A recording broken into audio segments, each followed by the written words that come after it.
What is up, y'all? It's your boy Aniki. And let me not say too much at the beginning because over the past couple streams, there's been some weird audio delays. So I don't want to talk too much right away. All right, we should be good to go. Let me double check. Perfect. Audio is working. Let's see, go ahead and make sure that this isn't set to private or anything, because that'd be weird. Let's see. Get visibility public. Because it keeps telling me it's private when I start the stream. So I can make sure everybody's actually able to be here. But I'm doing this myself. All right, perfect. Wife just gave me the thumbs up. Baby gave me the long. And you guys are probably starting to file in. Awesome. So last week we didn't have a stream because it was 7 pages was the rule. A 7-page chapter. And there's a possibility that this week's chapter will be short too, but at least it'll be 2 short chapters read at once, which will make it less like one of those awkward streams we had the other day.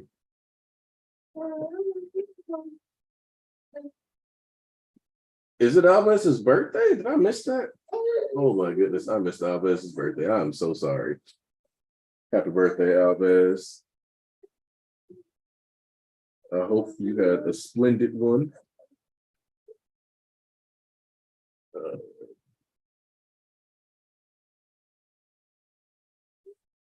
Yep. See, like it was probably really good, but it was 7 pages, so I was like, yeah, I'm not gonna read that on stream.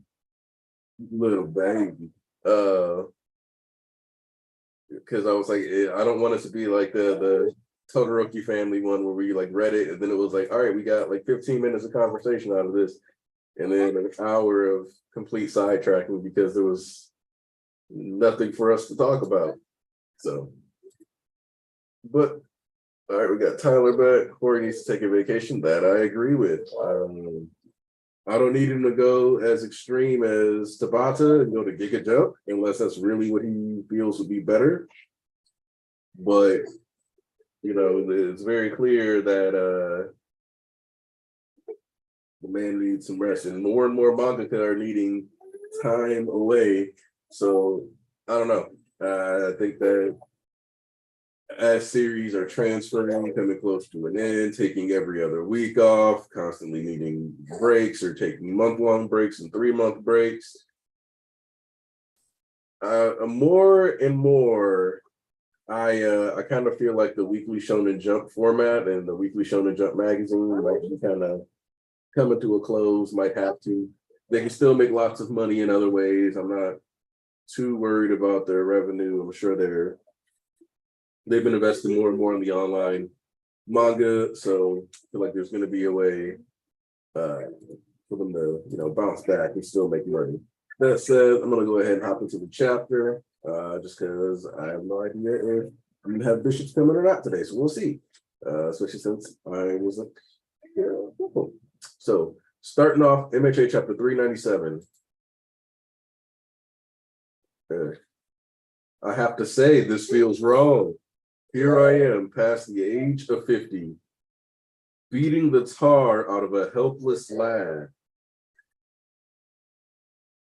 You harbor a ferocious rage in you that hungers for one for all. That's what I'm exploiting, and it's the only reason this fight is even possible. The fate that binds the two of us. Any real demon would be aghast, getting whooped by a quirkless man. I mean, really. I'll keep you in the obsessive delirium so you won't be able to tear your eyes from me. All right, and we see Springify, Brawn Boost, Air Cannon, Rivet Step, Dark Ball plus Impure Beam. Ooh-wee. And then we see a big blasty boy tearing through buildings, blasting All Might away. What a mishmash of a combo. Utility Cape, Auto Guard, Dark Shadow. It's proof that I'm pushing his buttons just right. Keep talking, torsionary. Keep him riled up. Hit destroyed. Community fractures in clavicle and left humerus. Set movement assist to max. This allows you to fight, you said? You're sorely mistaken. You pathetic washed up piece of garbage. So you're wearing a trash bag and have lost all perspective. Your gadgets are gone once I break them, because those toys can't go beyond their own limits. Got to be sure not to rely on them too much. From my time, I've seen far too many heroes who couldn't wield their power after losing their items. Great minds think alike, pal of mine. Oh. Okay, so what I like about this is that one of the things we talked about is how people go like, this contradicts all my statements, and we're like, well, no. It's been directly stated that by All Might, and we see it coming back again, that once you run out of stuff, you're helpless. And then we get this flashback here to Nana after having fought some villains. Really, kid? Was that pipe gonna lead you to victory? And then as he's going in for an attack on All for One, no. Obviously, I didn't fall for your cheap ploy to stall me. I can easily spare the time to clean up trash by the roadside. We see another big blast. Desperate to play it cool, huh? How undignified. What I like about this, though, is that it also... So this chapter, while short and primarily action, so we'll spend a bit more time talking about the fight if more people decide they want to come in. It kind of shows that how similar to All Might and Deku really are. Because Deku kind of ran in there throwing his backpack and school supplies at a sludge villain and then trying to scrape it away from Bakugo's face. And here we see All Might running up with a pipe against the dude that's like, I don't know, 10 feet tall, something like that. Just ridiculously jacked up. So kind of like that similar, like running in with the simplest of materials to try to do the biggest of jobs. Let's see. All right, we got a few more pages here. All right, let me see what the chat's saying. All Might with prep time is crazy. Uncooked. Oh my Lord. Hey, we like when she's talking. Oh, Joseph, you know you're always welcome here. I'll probably send you the link as soon as I'm done with this next chapter. Let me be your pupil. Oh, okay. So we got the shoddy on the car, Hercules. Wait, that's... Oh.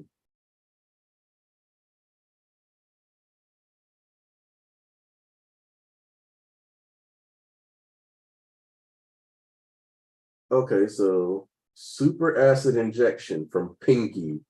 Okay, so what I like about this, one, obviously, All Might's kind of giving an homage to all his students, and he's got different gadgets based off their quirks, which also kind of emphasizes like how maybe if you were rich as shit, you could do some similar looking hero stuff, but you still couldn't fight somebody on this level for very long.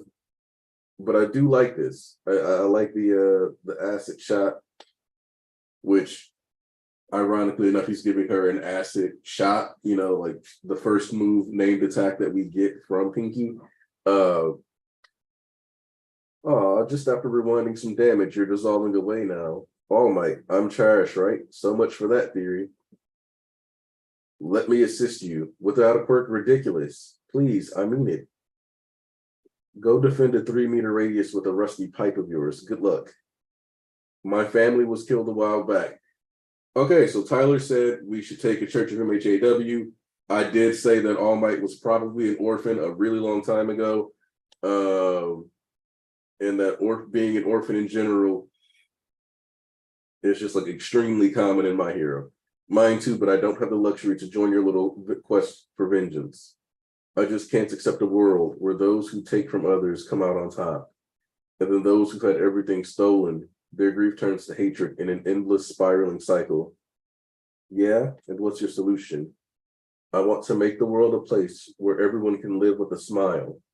And for that, the world needs a symbol. A symbol of what? Of peace. And you see two random spires in the background from actually three, so probably some villain marking territory. Even with plenty of new buildings and visible restoration efforts, people have been living in fear for a while now, their hearts and minds shrouded in darkness. So you would put on a grand display of power. Everyone's got a tough enough time with their own 3-foot radius. So yes, I would step up. A quirkless guy like me has no role otherwise. Tattooing Station, which I believe is the same station from way earlier in the series. Ooh, wait. Getting blown the fuck out. All for One is even closer to UA now, but he's veered off course. He's pursuing All Might instead. Let's see. Oh, hold on, I gotta zoom in here. Let's see. Fractured ribs, full body contusions. All Might kind of looks like the Iron Giant in this particular shot, I'm not gonna lie. Let's see. Oh no. Let's see. Respiratory malfunctions. I too was once brimming with youth. And so we're getting these flashbacks. We see that Sukauchi looks like he's wiping away a tear. The man we knew as All Might could not live his life any other way. And we see him standing up. Is he even younger now? Maybe he's not aware of it. Better not probe, for he might come to his senses. He has to use quirks to expel the pinky super acid from his body. But the strain is hurting him. Does taking damage speed up the rewinding process? All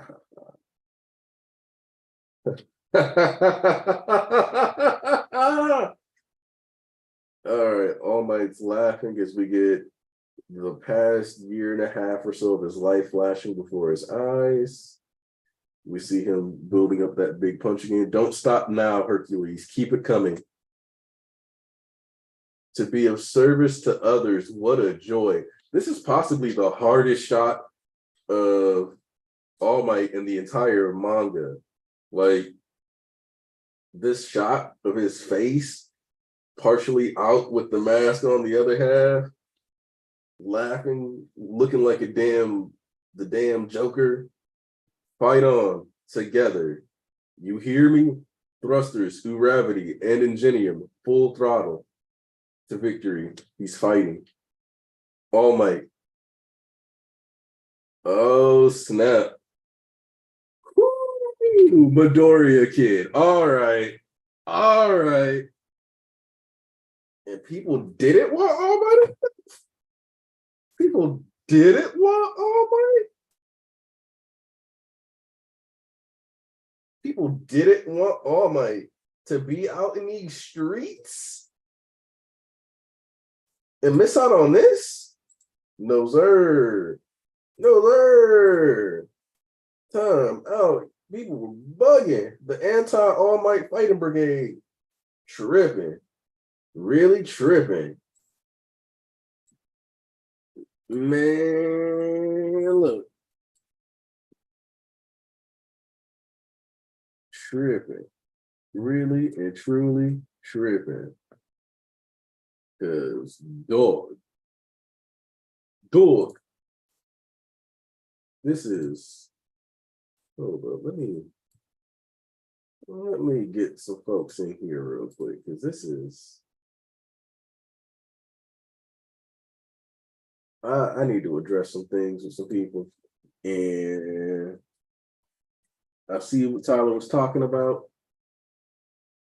Because for me, the best part about this is that it's not like All Might is necessarily winning this battle. He's kind of getting dog walked. But in the process of getting dog walked, he is still adding value. And he's getting in these good shots here and there. Also, a very nice direction from Horikoshi to opt to kind of give us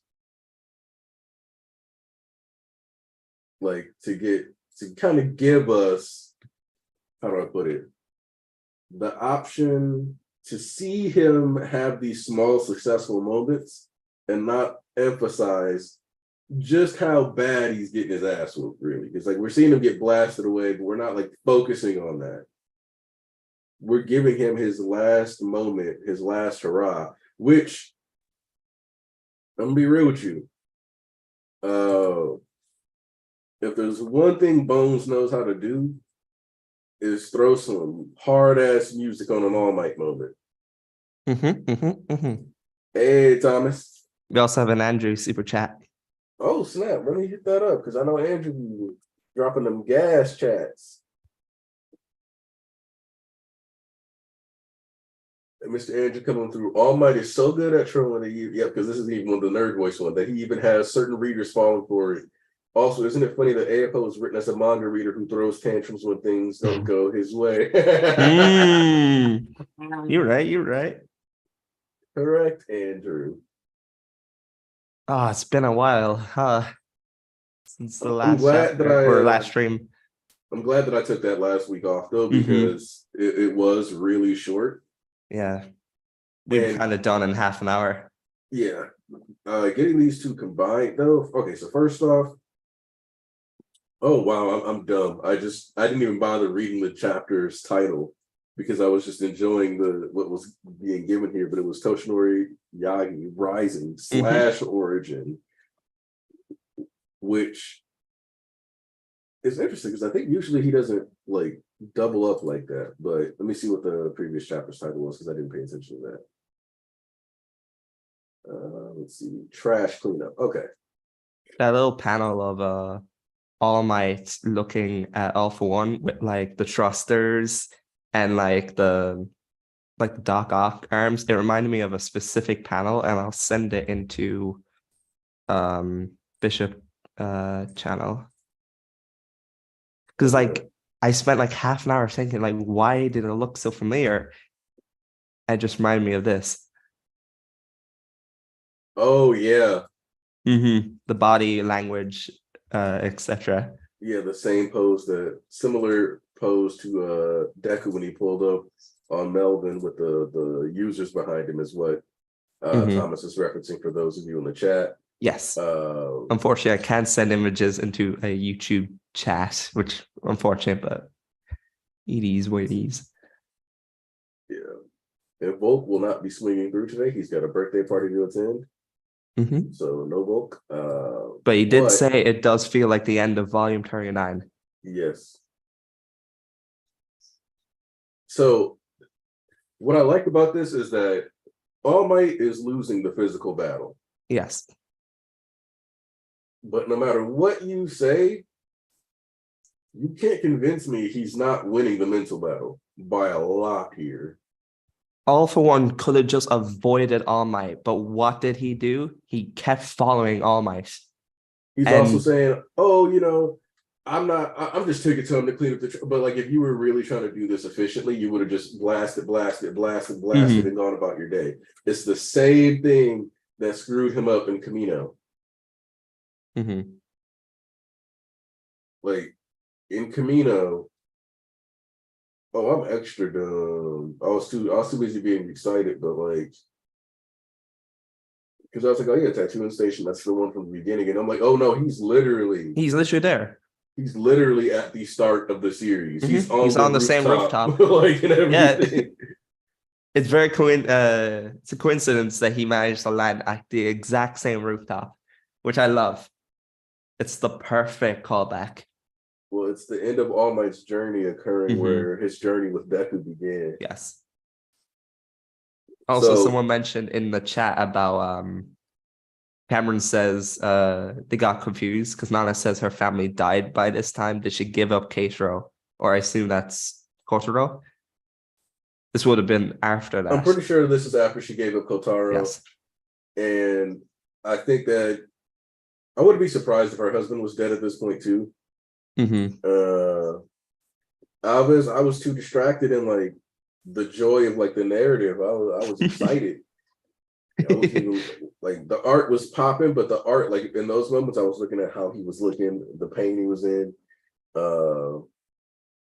But yeah, Kotaro would have been given up by now, and I would say that it's very likely that any siblings, anything like that, are dead too.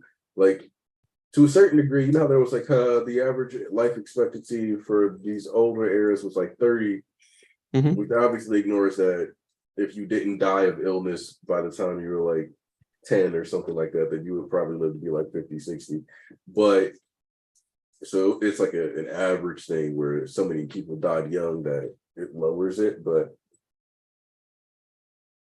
it is kind of wild that like one of the biggest bombshells of like All Might's character was just dropped there. Like we knew, like kind of implied, it was kind of implied that he had no family. And even you mentioned in stream multiple times, you think he's an orphan, but it was never outright stated. Just to get this, like, oh, my family has died. That's insane. It's done so casually too. There's not even any grief shown because like Nana was convinced by his just optimism. Because the tragedy of that tragedy is that it's no longer a tragedy. And I know I just said the word tragedy 3 times before, but Nana's response is moreover reflective for the reader to understand. That's just life. Your family dies. And we see that even when Twice was younger, because Twice is only 31. Yeah. So there is like this undercurrent of romanticization with the All Might era, but even still in the All Might era, orphans were not that rare because we get introduced to Kota and we get introduced to like Twice where it's like, yeah, no, like my parents were dead. I didn't have any family, where it's just normal. People don't have families. Like it's not as common as it was when All Might was growing up, but it's still just a thing. Like, and when you think about the way that All Might struggles to actually have bonds with people, when you've had no family since before you were even 16, because this is before he gets, One for All. He's also wearing his middle school uniform, right? Yeah. So probably since he was like 10, 11, maybe, no family. So he's just kind of been doing whatever, maybe living in an orphanage, which I wouldn't be surprised if orphanages were like a dime a dozen back then, which Dr. Kyudai Garaki, I almost used his old name,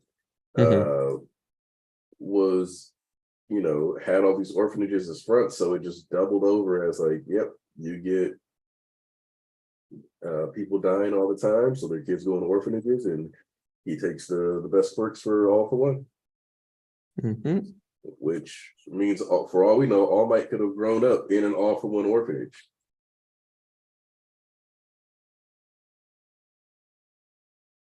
The man. Also, did you send the link to Joseph? I thought I did. Let me double check. Hey, Kendra. Is Kendra? No, she's in the chat. She said hello. Hey, Kendra. Dear, I do believe that what you're doing is huffing copium, but that's okay. I love All Might. I would love if he didn't die, but the copium isn't working on me. I kind of got immune to it. Look, if All Might lives, I'd be impressed. Especially with his current condition that Hercules is telling us. It is kind of it's dire for All Might. Which what I like about that too is that to a certain degree, it's kind of like if you, the reader, are buying into All Might's words, I do not want you to do that. Yeah. It's like Horikoshi is trying his hardest to be like, please do not fall for this. This is not sweet. Which I think is also ironic because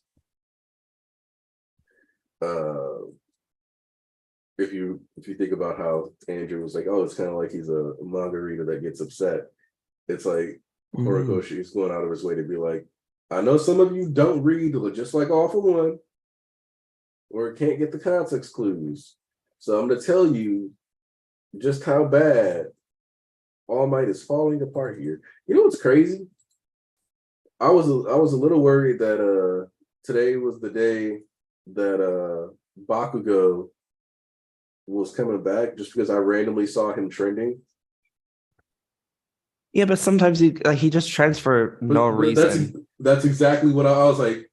Nah, that's probably just him trending because he's Bakugo, and just kept moving on. Hey, Steph. Oh, Steph's here.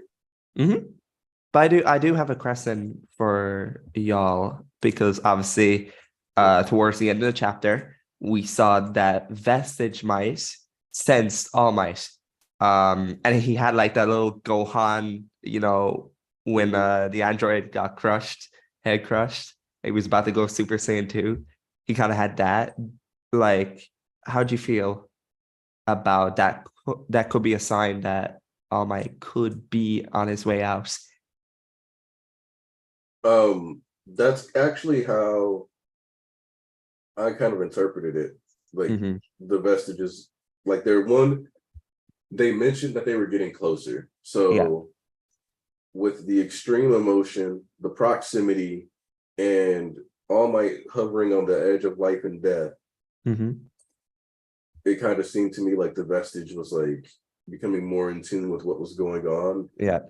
And that's why you see that he's fighting All Might on the last page, because like Deku senses that All Might is fighting All for One now.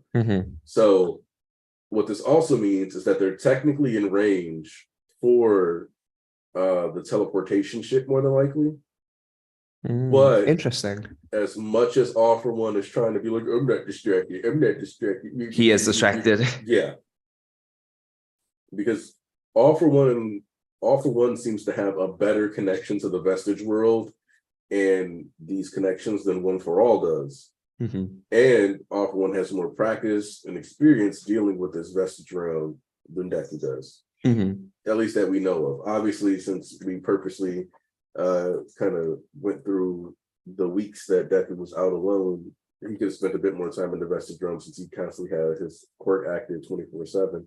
He could have spent time meditating instead of sleeping or something like that. But All for One should be able to detect Shigaraki's presence.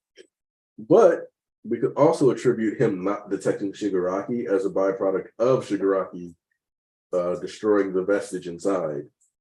And so we could be about to see that pay off. But this does kind of look like All Might getting blasted to UA. And yeah.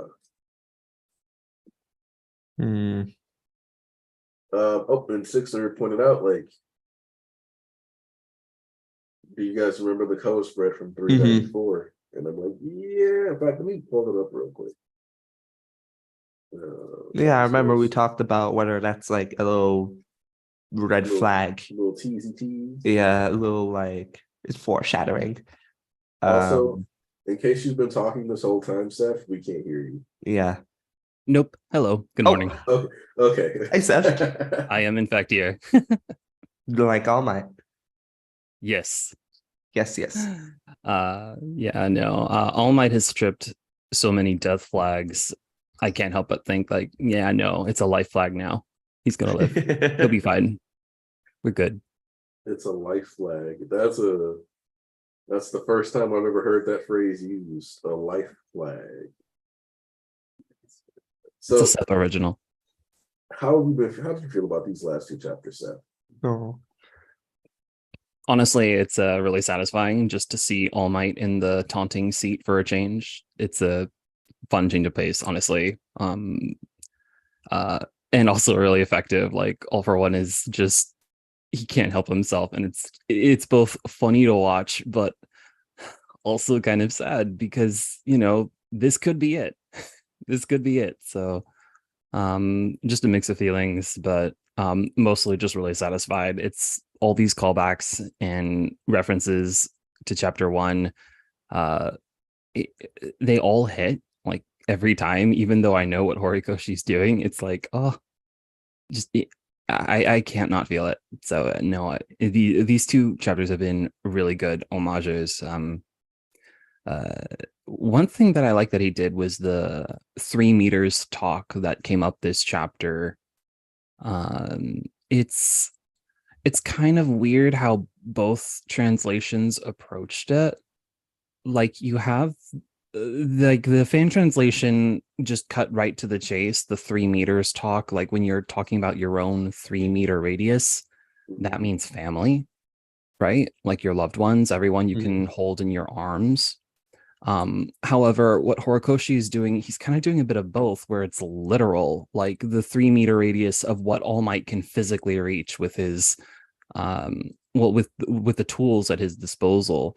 And I don't think either translation really captures the extent of that. Like it's not a major thing, honestly. It's mostly a nitpick, but I like that nuance where you have that blend of reality and romanticism kind of. And I don't think either translation fully captures that well. I don't But think there's a way to, like, it's almost, this might sound hokey, but I feel like words just aren't enough to, like, communicate how, like, powerful that idea is. Like, you can say it, but especially when you have, like two orphans talking about it too, it doesn't, because like you could say like, oh, like protect your 3 meter radius, and then like maybe if you were like having that conversation with the Todoroki family, you'd have like Shoto and then like show his siblings around him and his mom and dad or something like that. But with these two, there's like you're talking about their 3 meter radius, which is like that, which is close to you, and there's no one. yeah, They're alone. Like you like, yeah, no, literally. But what makes it extra powerful to me, that connection to the weapons that the fan translation doesn't have, is that All Might in the present is using a lot of weapons, and his 3 meter radius has expanded significantly to include the entire class 1A, David, Melissa, etc. Like it reflects his entire journey, and that's just, you don't quite have that connection, I feel like, with the fan translation. And it's okay because you get it, right? All Might loves class 1. You don't need like extra layers to it, but there are extra layers to it. It's nice. He has come to love them in that way. Like that is the radius he is protecting. And of course, by extension, he ends up protecting all of society. Like he's just that larger than life figure. I have a question for you guys. Do you think the acid that All Might injected into All for One actually came from Pinky? I don't think so, no. It's not like he went up to Ashido and went, "Hey, Mina, can I, you give me like a little vial of it?" Because I wanted to introduce an interesting concept, which is that it could be possible that All Might talk to students that were not Bakugo and Deku about what he needed for the suit. I do wonder, but it also might be that All Might is literally taking a page from Deku's notebook. Oh, it's definitely been that this whole time. Like, no, it has been literally, but like, just the amount of research that he is putting into that he himself has put into all of this, it's just very Deku. So like, I'm inclined to think he was just observing and watching the kids the entire time, and he came up with the schematics himself. That would be interesting, though. I guess he was like, "Yo, Mina, young Mina, can I have your acid, please? Like, I don't know. That'd be funny. Like, because let's see. Also, I've been kind of in my mind. Each student is like a countdown. Yeah, it has been because he hasn't used the same one twice. So, Mm-hmm. which Because they get shredded after their Yeah. single use. So it's like we have to. Let's see. We haven't had 96. Bakugo's reference or Shoto's, All right. So. right? I'm gonna- No, we haven't. Okay, No, I was no. right. We haven't, but they're definitely coming. They will. So let's see. I kind of wish he saved the shoot style for the last. So we had Red Riot. We have Black Whip, which we can repeat Deku multiple Yeah. times because of that. So we have Black Whip used, Charge Bolt used. Let's see. Cellophane, Charge bolt. Sugar Man. Oh, I said Charge Bolt, so we're at 5. Oh, you did? Oh, sorry. Okay. Tsukuyomi. Yep, Mhm. that happened today. Shoot style. So he's going to use multiple of Dekus, it looks like. Or, I mean, he's probably not going to be able to use Invisible Girl, for example. So we could argue that some powers might be getting subbed I mean, out. he can use like a little like burst of light, like pull a Dragon Ball Z.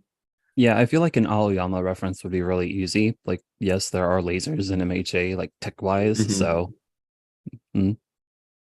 Let's see. In 397, the only new one seems to be Dark Shadows. Let's see. Yep. Only Dark Shadow is the new one in 397. So No, we had a Uravity and Ingenium as well. that's 398. Oh, sorry. Yep. So then Wait, 397. Acid, Yeah. Gravity, Ingenium, so that's 11. Let's see.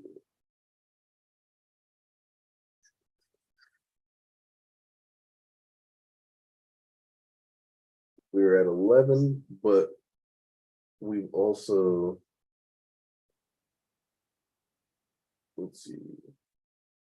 So we're at 11, but he repeated Deku twice. So really, we've used 10 different students Mhm. at this point. So the question becomes, which he's got like a little bird flying above his thing, so we can count that as also as him using a reference to the Hitchcock move. So that's and a voice for that bum coda. I'm kidding. So we are getting close. Also, he said he had to use the quirks to just expel the Pinky super acid. That's the only reason why I was wondering if he actually got it from her, because he like it could just be like that Pinky as in like the super acid based on Pinky, but it could also have been from her.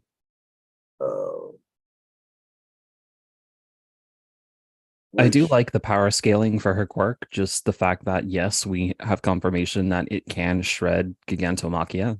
Like, that's obviously cool. And so it's similar to that. It has effect on All for One, which is horrifying. Well, Like, so people. So, do I like to spend all my time talking about power scaling? No, but can scaling be fun if you're having like an honest conversation about Yeah. the potential of something and you're not going full contrivances? Yes. So, what this confirmed in Acid's attack on Machia actually melting away his fingers is that technically, if you are caught lacking against the Alien Queen, you are done. If she wants you to be done. yeah, no, that's a mighty feat. Like, she really could just melt a person if she wanted. So her hero name being Alien Queen at first, very appropriate.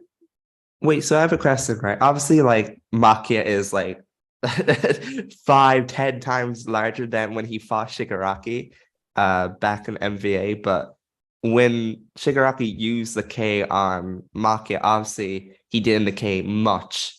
of his skin. But with I don't think he used it Mina, at all on him. did he not?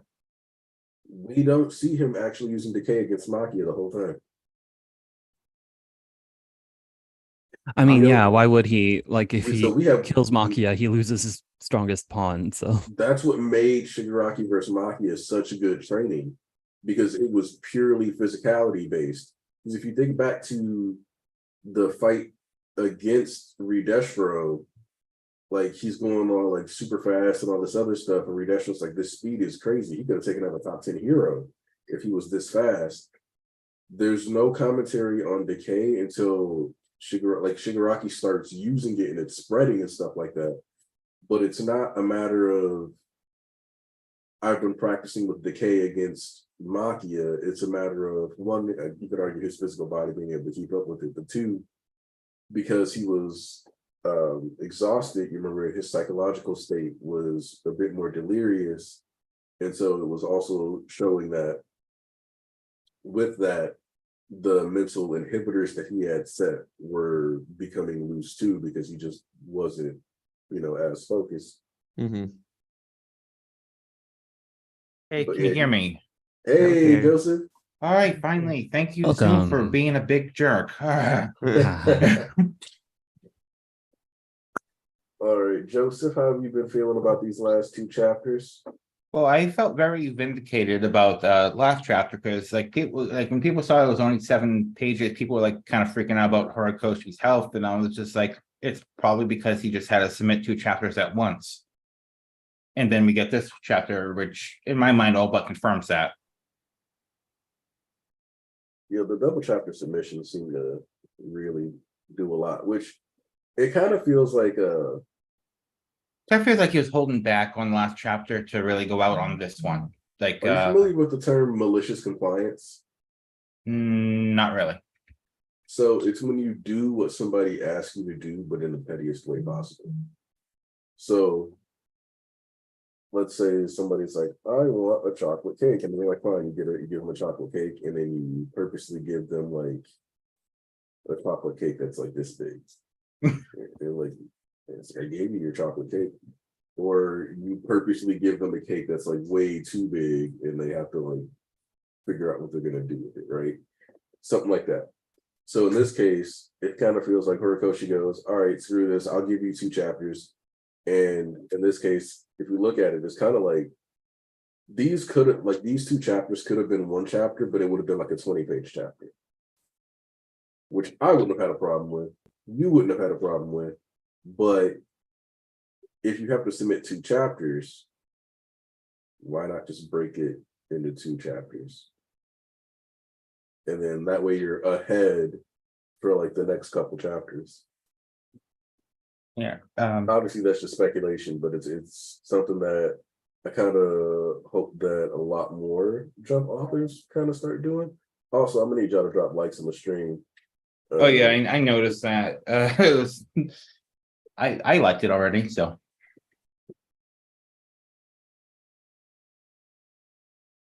Help me with this algorithm. No. Let's see. Okay, let's make sure that these are ones I had coming to me.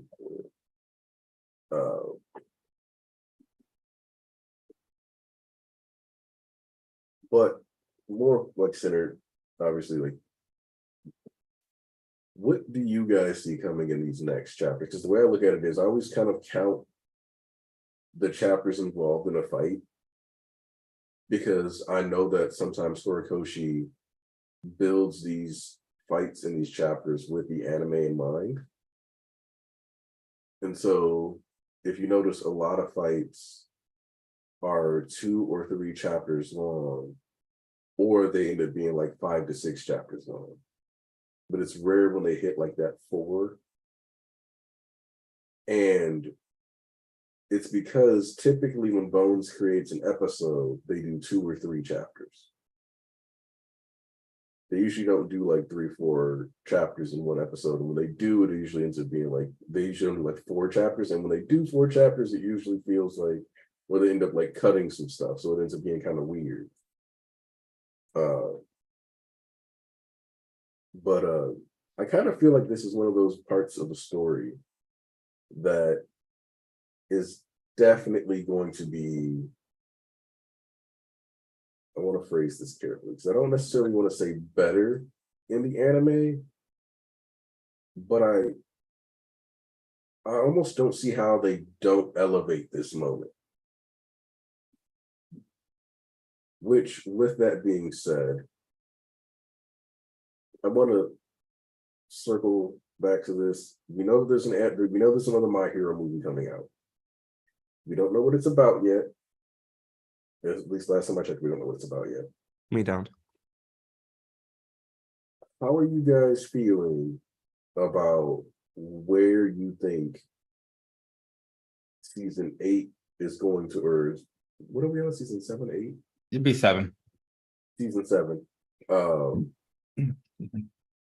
Where do you guys kind of expect this stuff, the season 7 to wrap? Do you think it's going to cover the entire back end of the manga, or are we going to take a safer approach and cut it somewhere in the middle of the war? How are you guys feeling? I always assumed it was going to end with Deku arriving at UA. So yeah, your team Deku arriving at UA. Do you think we get? It'll kill me that I have to wait so long to see Deku versus Shigaraki for one, but I assume it'll end there. It seems like the perfect stopping place. I don't remember the chapter number, but I think when Deku takes Shigaraki outside of UA and they got that double page spread at the end, I think that will be the split point. Either if it's end of chapter 7, I mean end of season 7, or if, like they do like a split core, and I think that will be the end point though, and then we'll continue on after that. Yeah, I also feel like it might end up being some kind of split core because I'm not sure. Well, the thing is that, yeah, we are going up to chapter 400 now, and it's adapting much like for one season. Yeah, that's a lot for just one season. So unless the movie somehow ends up adapting canon material, like, which I don't see them doing, because I'm like, what do you do with the movie exactly? So yeah, no, I don't really, that's a tough one. But at best, I do think this split core season kind of makes the most sense, because you have a lot of hype moments that just deserve Sakuga, and they're all kind of in succession. So I think the best move, if I'm a fan and if I want to give Bones the most time for stuff, is to like split it up into 3 parts or something, which is a little frustrating, but like, I feel like if they're gonna adapt all these hype moments, like the best, like Uraraka Shoto versus Dabi twice, and like Tokoyami, and of course Deku Shigaraki, like if you're gonna do all that, well, I think you should space it out. So Do you think we that's what I'm thinking. Do like Bleach is doing now with the 1,000-Year Blood War? Exactly, actually. Map as AOT the final season. Yeah. But maybe not as extreme as the final season is. No, Yeah. like Attack on Titan's like final season is looking like a Kingdom Hearts title. Yeah, hopefully it's more coherent than what they're doing there. For season 6, did they adapt 70 chapters? They might have. Because they adapted from 267, I want to say, to 327. Yeah, I think it might have been 328. It was around 256 or 9. Depending on like if they want to do the same, because we didn't have a filler episode. We didn't even have like the beginning, like what they usually do in every season. I feel like we could do another 70 chapter season. Yeah, well, I mean, it's possible. One thing that it would have to end like right now. One thing that I really liked about how they did season 6 is instead of having that one dedicated recap / filler episode, yes, they had 2 episodes that were like half recap and the rest were half the actual story. Like they did that with at the start of each core. Actually, it was like the premiere was had a lot of recap of season 5, and then episode 14 was a like mostly a recap of the first core, which was actually really good because so much happened in that first core that I actually forgot some of it. So, and like the reason why I'm hoping for at least a split core is for for season 7, if it's the final season, is that after like every single season ends with to be continued number season, and I think it just be neat to see like to be concluded, like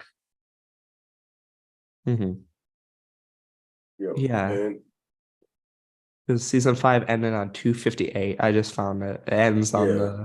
the final like panel where you see all them looking out into the city.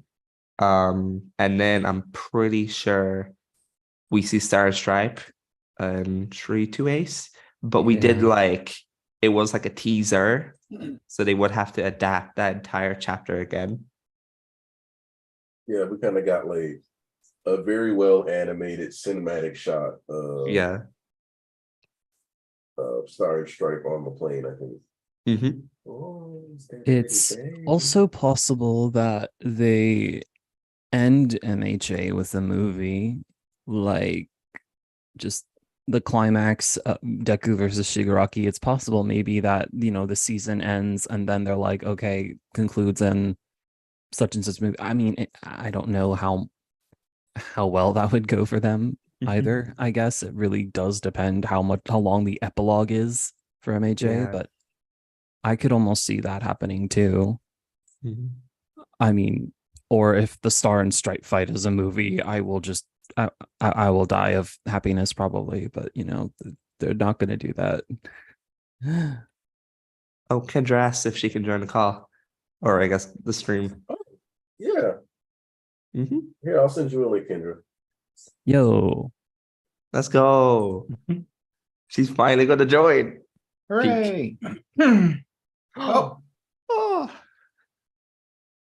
Another one joined the stream too. It's a little We get 2 baby. people. everybody in. Yeah. Like I Smash do Brothers, agree. everybody's here. We all getting those tickets. Baby, But can I you do give me, agree with you, something to Steph. wipe myself because you just spit up. No. Oh.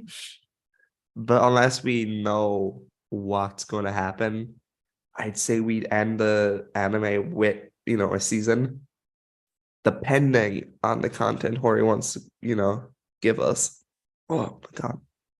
My arm. There's a lot of spit up here.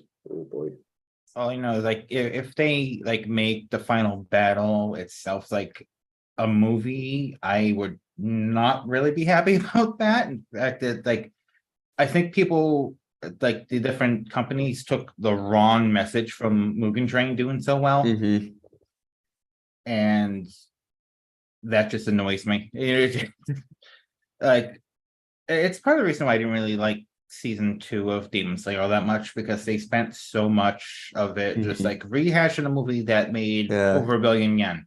It's like I saw that movie on Funimation months before the season actually started, and then they spend over half the season just chopping up the movie into episode-sized chunks, and that just Mhm. really annoyed me.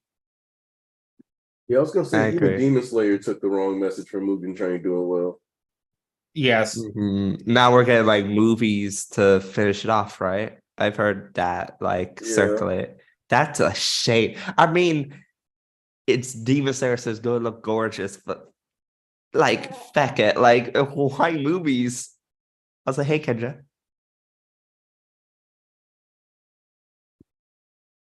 You might be doing some audio testing. Probably. Yeah, it's because they can. I mean, props to everyone working on Demon Slayer, quite frankly. The fact that they have that they can actually do this. Like, I don't know of Mhm. any other property that could just say, you know what, we're just gonna adapt our entire series as movies. Like, the only other thing I can think of is, you know, the Fate Stay Night series, but that's like that it's obviously a very deliberate decision by Yeah. the studios, and they're funded by billion-dollar gotcha game. I mean, it's the same studio, so they Yeah, I were was gonna like, say. it worked with Fate, so we doing it with Demon Slayer. Yeah, no, just props on everyone involved with the production because like they are the reason why Demon Slayer can even do something like this. So like, I mean, I'm not the hugest Demon Slayer fan, but it's a fun series and like it obviously looks beautiful. So just congratulations to to why can't I think of this studio name? UFO Table? Thank you. Congratulations to UFO Table because you know that's an incredible feat. So I did worry about like Jujutsu Kaisen because obviously they adapted Volume 0. It's not in the manga, in the main manga, it's its own like entity. But at the same time, people who are going to watch the end of season 2, whatever they bring him in, I was like, are people like most people probably never watched Volume 0. So I'm glad that they kind of did like a little. Didn't they do a recap recently of I Volume don't know 0? if they did a recap of Volume 0, but the thing is that if a lot of people are watching it on Crunchyroll anyway, and the movie is on Crunchyroll, Yeah. so it's kind of like. And the thing is that if you watch the latest episode, well, you love my earphones. If you watch the latest episode of JJK and you don't immediately turn off the autoplay, then it goes it's right to gonna the start the movie. movie. Yeah. So Yeah, I got that. who's that baby? Kendra, if you were speaking, we cannot hear you. Hi. Oh, there you go. There we Hi. go. Hello.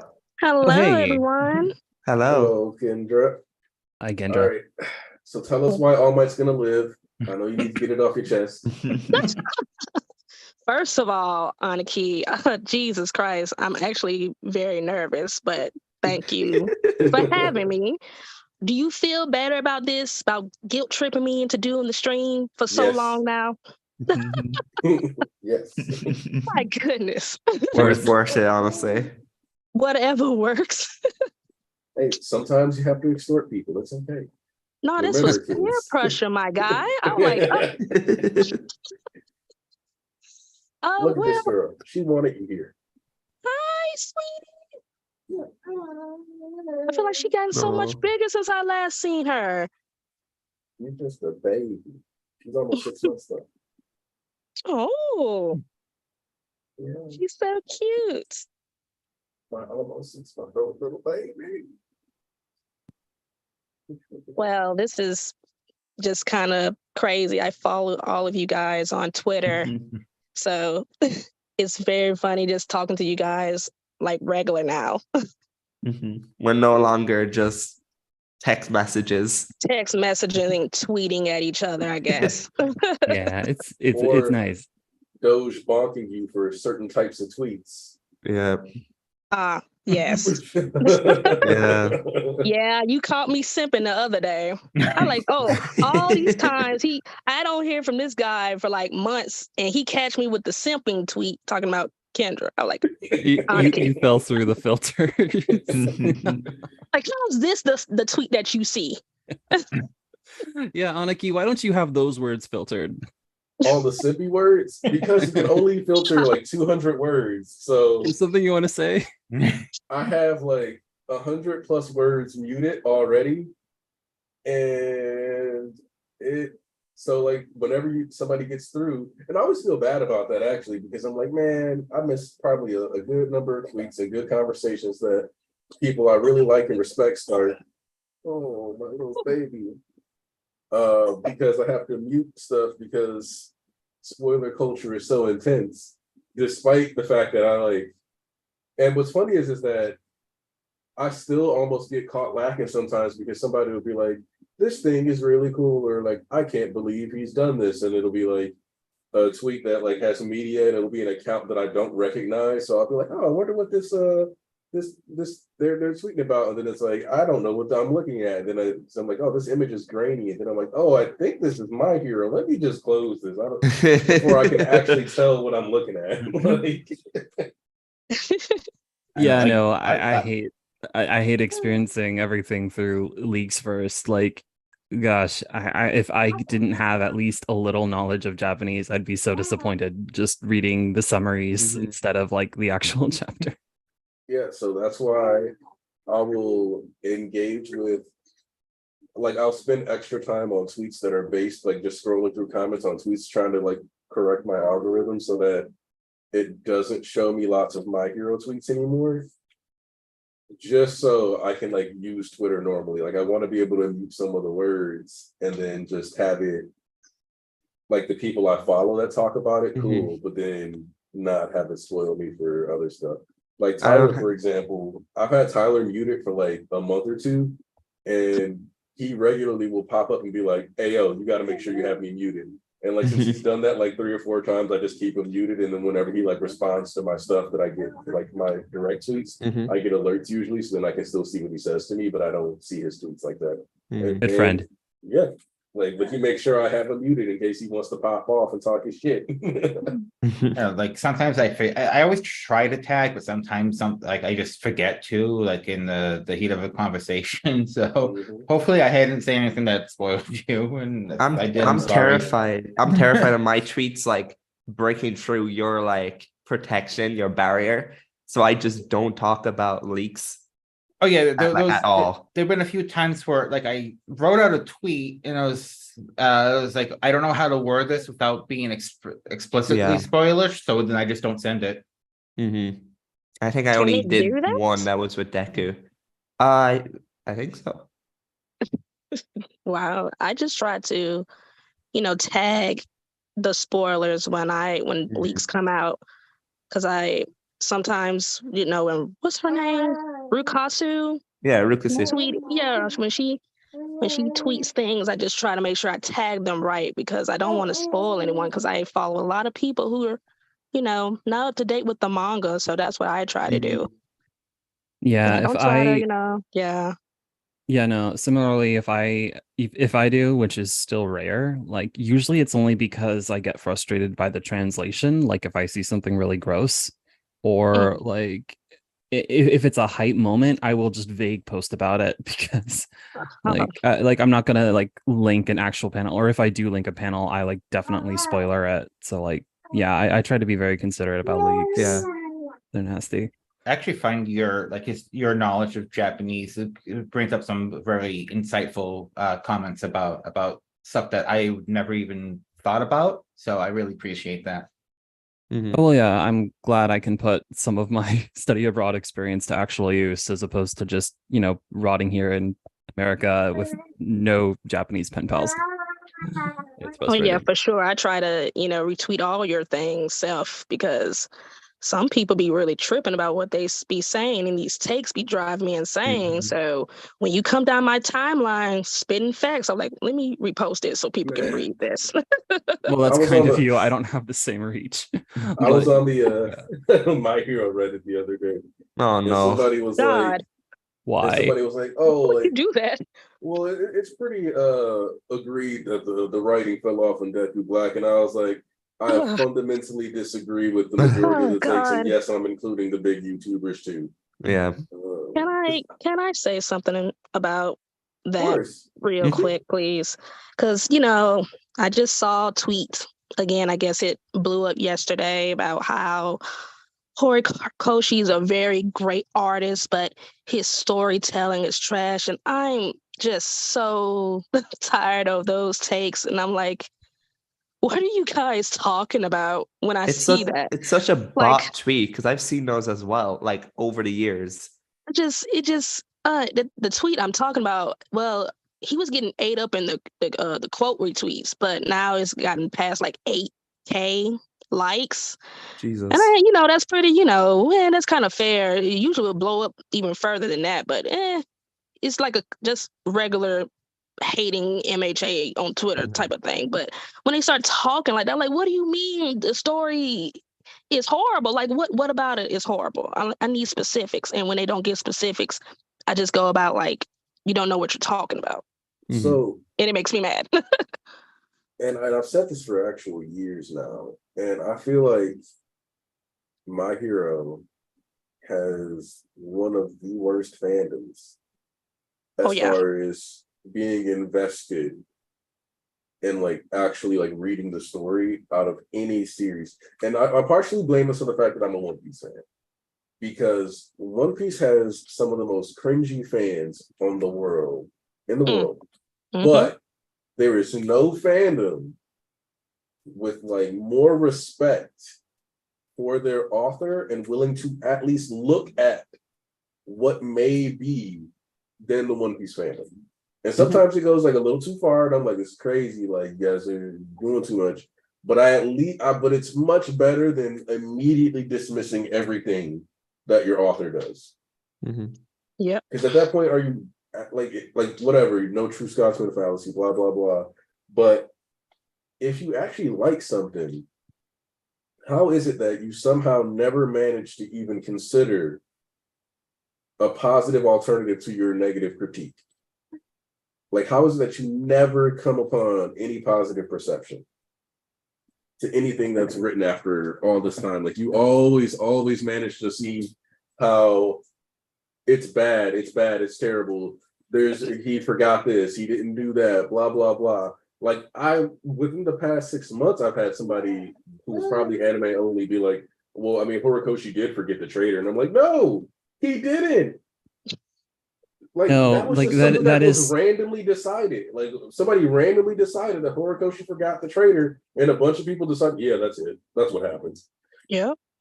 yeah, no, it's awful. It's just like I specifically call that bad faith interpretation because it is like you're not looking to get anything positive from this series. You are specifically looking to try and find something to tear it down.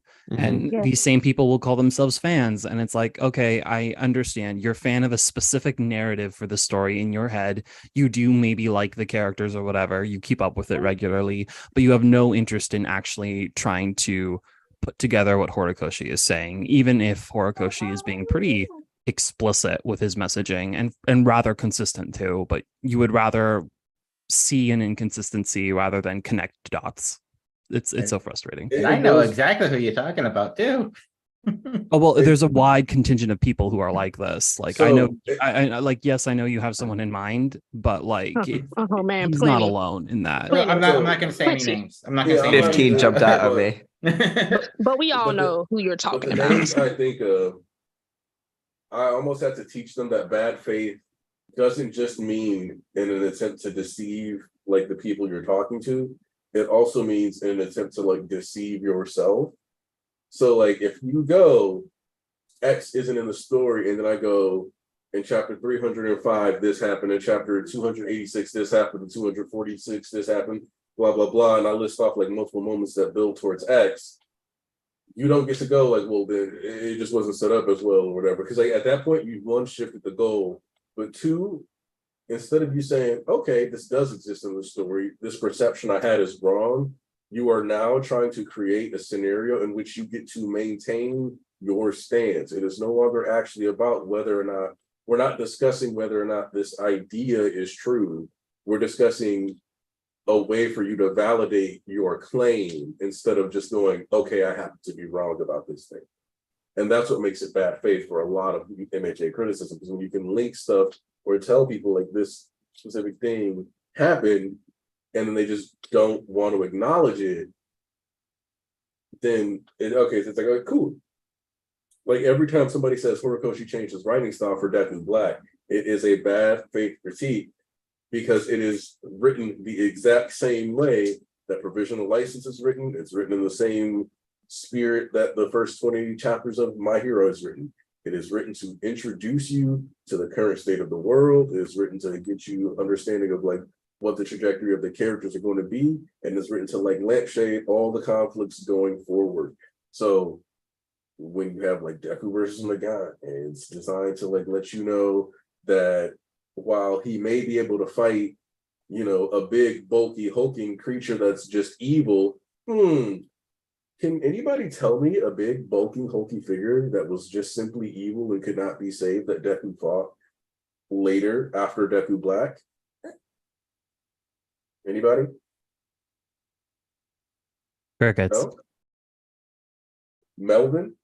The Melvin fight against the All for One dominating Shigaraki's body. It's almost like that was foreshadowed specifically by Muscular, even down to the sternum punch being the finish. But then the next fight he has is with Nagant, a fight that's far more complicated and requires a lot more effort, and is a fight in which he's actively trying to save the person he's fighting. And Chisaki is there to mirror that. Like, he uses the same move on Nagant that he does on Chisaki, but this time he nails it and goes beyond. So it's like that's set up for how difficult trying to fight and save Shigaraki is going to be. It's not going to be as simple as show up, use all your quirks in conjunction with each other, and beat the shit out of them. And we get to see that play out. Just like we see Stain telling All Might, you know, you're more than your quirk, or a lack thereof. It's the fact that you've always been willing to go to the front lines. And then we see during this fight specifically more and more of All Might's past, because this is the first time we've seen All Might with the fucking pipe trying to fight. Anybody else? Has anybody seen that before? No. like All Might showed up with a rusty pipe. Like he was gonna beat you or give you botulism, something. He was gonna find a way. I would have loved to see that.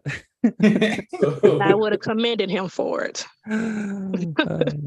So it's Wow. like that whole thing is like, so, and that's why we even have the Stain thing where it's like the hero known as All Might could not live his life any other way. So, for example, another bad faith critique we've seen, I'm sure all of us have seen, is that All Might fighting here is character assassination. Yeah, because he talked to Aizawa every time I see it. It's always that like point brought up. And the thing that hurts about that take is that it decontextualizes everything that happens after that chapter. Because he has that conversation with Aizawa. He's like, maybe living isn't so bad, da da da da da. And then the PLW happens. Like, you have a better argument if that conversation with Aizawa took place after PLW. But the reality is this: All Might spent 40 years fighting, grinding, trying his best to keep society safe. He then, All Might loses his ability to fight crime in August of we'll call it year one, because I always call year zero the year Deku and All Might met. So they met like by April of year zero, cycle up. At the in February of year one is when Deku takes his entrance exams. August of year one is where Camino happens. So from August of year one to the end of March in year two, All Might is just watching society slide. He has that conversation towards the end of March of year one. And then PLW happens at the end of March of year one. And basically says, all that shit Aizawa was telling you, bro, I don't know. You're going to have to think about it. Because the man is sitting there like a One Piece character holding his scars, looking at everything that's happening, wishing he could get on the battlefield, literally lamenting, praying that he could get out there. So then what happens? Deku goes out here. What's wrong, little baby? I know illiterate people are frustrated. Baby kisses. Baby kisses. Yeah, little baby. So then you get him out here in these streets with Deku. Like, that should have been anybody's like indicator. Like, All Might is not gonna sit back for the final battle. Like, he was like, I don't care where you go, I'm following you, Midoriya. While Midoriya, he knows Midoriya is actively being hunted by assassins and is still out here following him places. Would rather risk his life potentially getting shot to protect Deku, who has the power here, who is the one who isn't necessarily helpless, instead. So then what happens? He goes around, he finally runs into Stain. Stain is like, bro, you don't belong on the bench. you've never been a bench player. Since when is All Might a third stringer? And All Might's like, you know what? I'm gonna try this sitting here giving order shit, and I'm gonna try to watch. And he saw Bakugo get hurt, and we didn't see him in that station again. Because in what world does All Might watch somebody get their chest caved in that is one of his closest students, and then go, yeah, I'm gonna just sit on these comms? I think that's one of the most frustrating parts about the entirety of our Armored All Might, where people are either complaining that it's character assassination, or they complain, why didn't All Might jump into the battle from the beginning? Like, oh, he could have taken down All for One with Endeavor, or why didn't he like go to UA before Bakugo got his chest caved in? It's frustrating because it's clear as day, like that's not possible.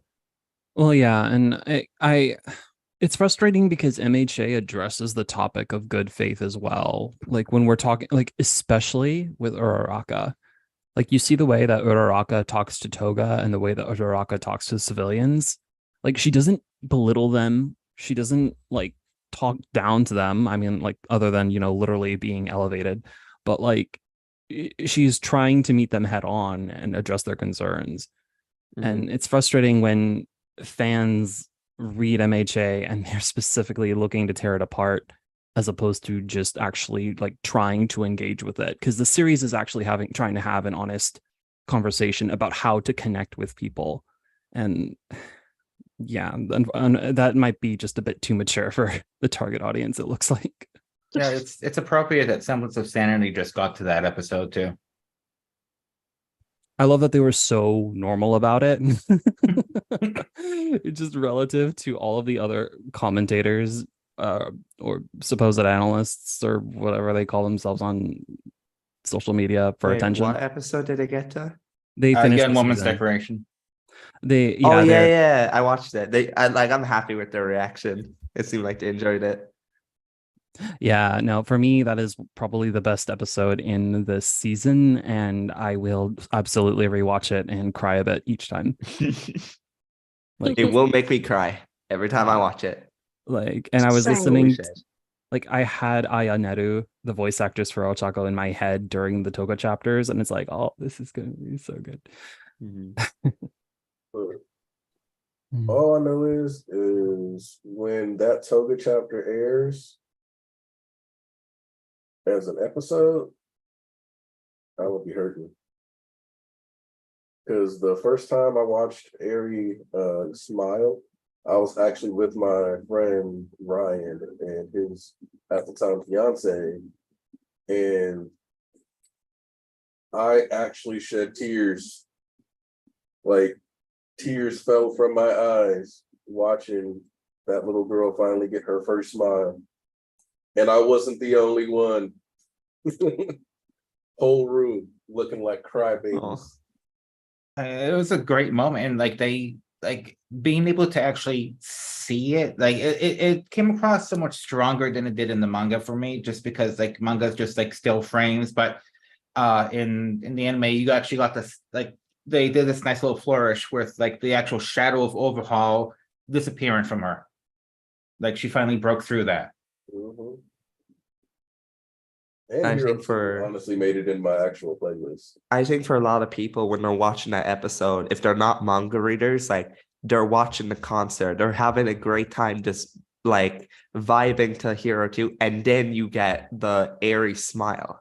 And it just like, not only is it the voice acting, but it's also the music and the animation. It's just so much better than the manga.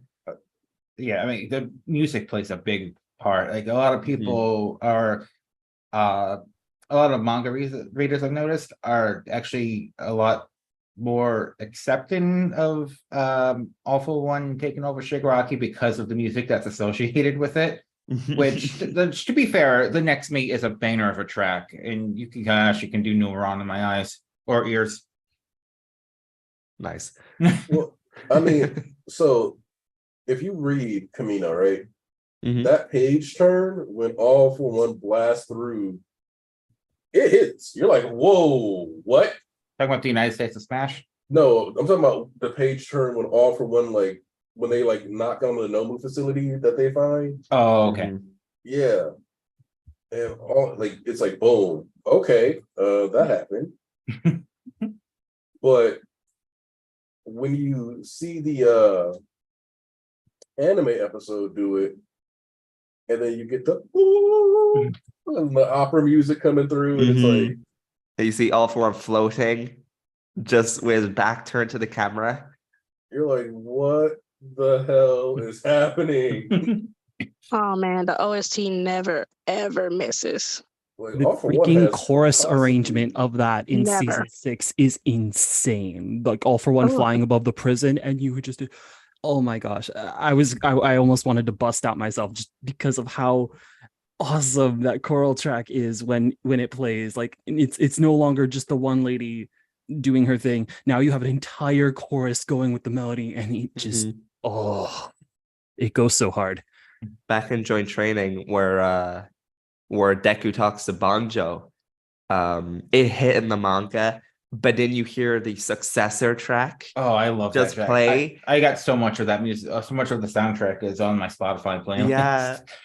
And it makes it more just, oh my god, we're doing it. We're actually like One for All is going to be completed by Deku. Yeah, He's it's going so to get hype. these works. Oh, it's so much. Oh I god, season 5 I is great. sadly, sorry to cut you off, Thomas. No, you're I fine. sadly have to get out of here pretty soon. Can I just wrap up some of my thoughts on the Of course. chapter? All right. So oh wait, 2 chapters. So I said before, the banter with All Might being in the position of taunting All for One, it's really good. There's just it reminds you so much of so much nostalgia of, you know, how All Might actually, you know, was as a hero, just that bravado, the laughter and everything that All for One hates. And just so All Might being able to both be himself and troll All for One at the same time is just really good. Like even All Might he's hamming it up, obviously, but like it's so satisfying just to see All for One get pissed off. And Horikoshi's art obviously goes a long way with the expressiveness too. So that was the previous chapter last week that was only 7 pages. The other notable thing, I guess, was that we got Tsukiyomi reference, and I enjoyed that, obviously. Uh, with this current chapter, though, it's a rising and origin chapter, and those are extremely loaded words in MHA. Like you get the essence of the character in both types of chapters. Like you have the origin; it's literally how they started versus how they're going, which is kind of funny to me. Like it's like a really unromantic way to phrase it, but that's what it is. And so it's real. This was a really cool breakdown of All Might's character, of how he went from someone who is so alone in the world to now he has someone with this huge family of people that he loves and cares about that are there for him. And that means a lot because he spent a lot of his hero journey alone, right?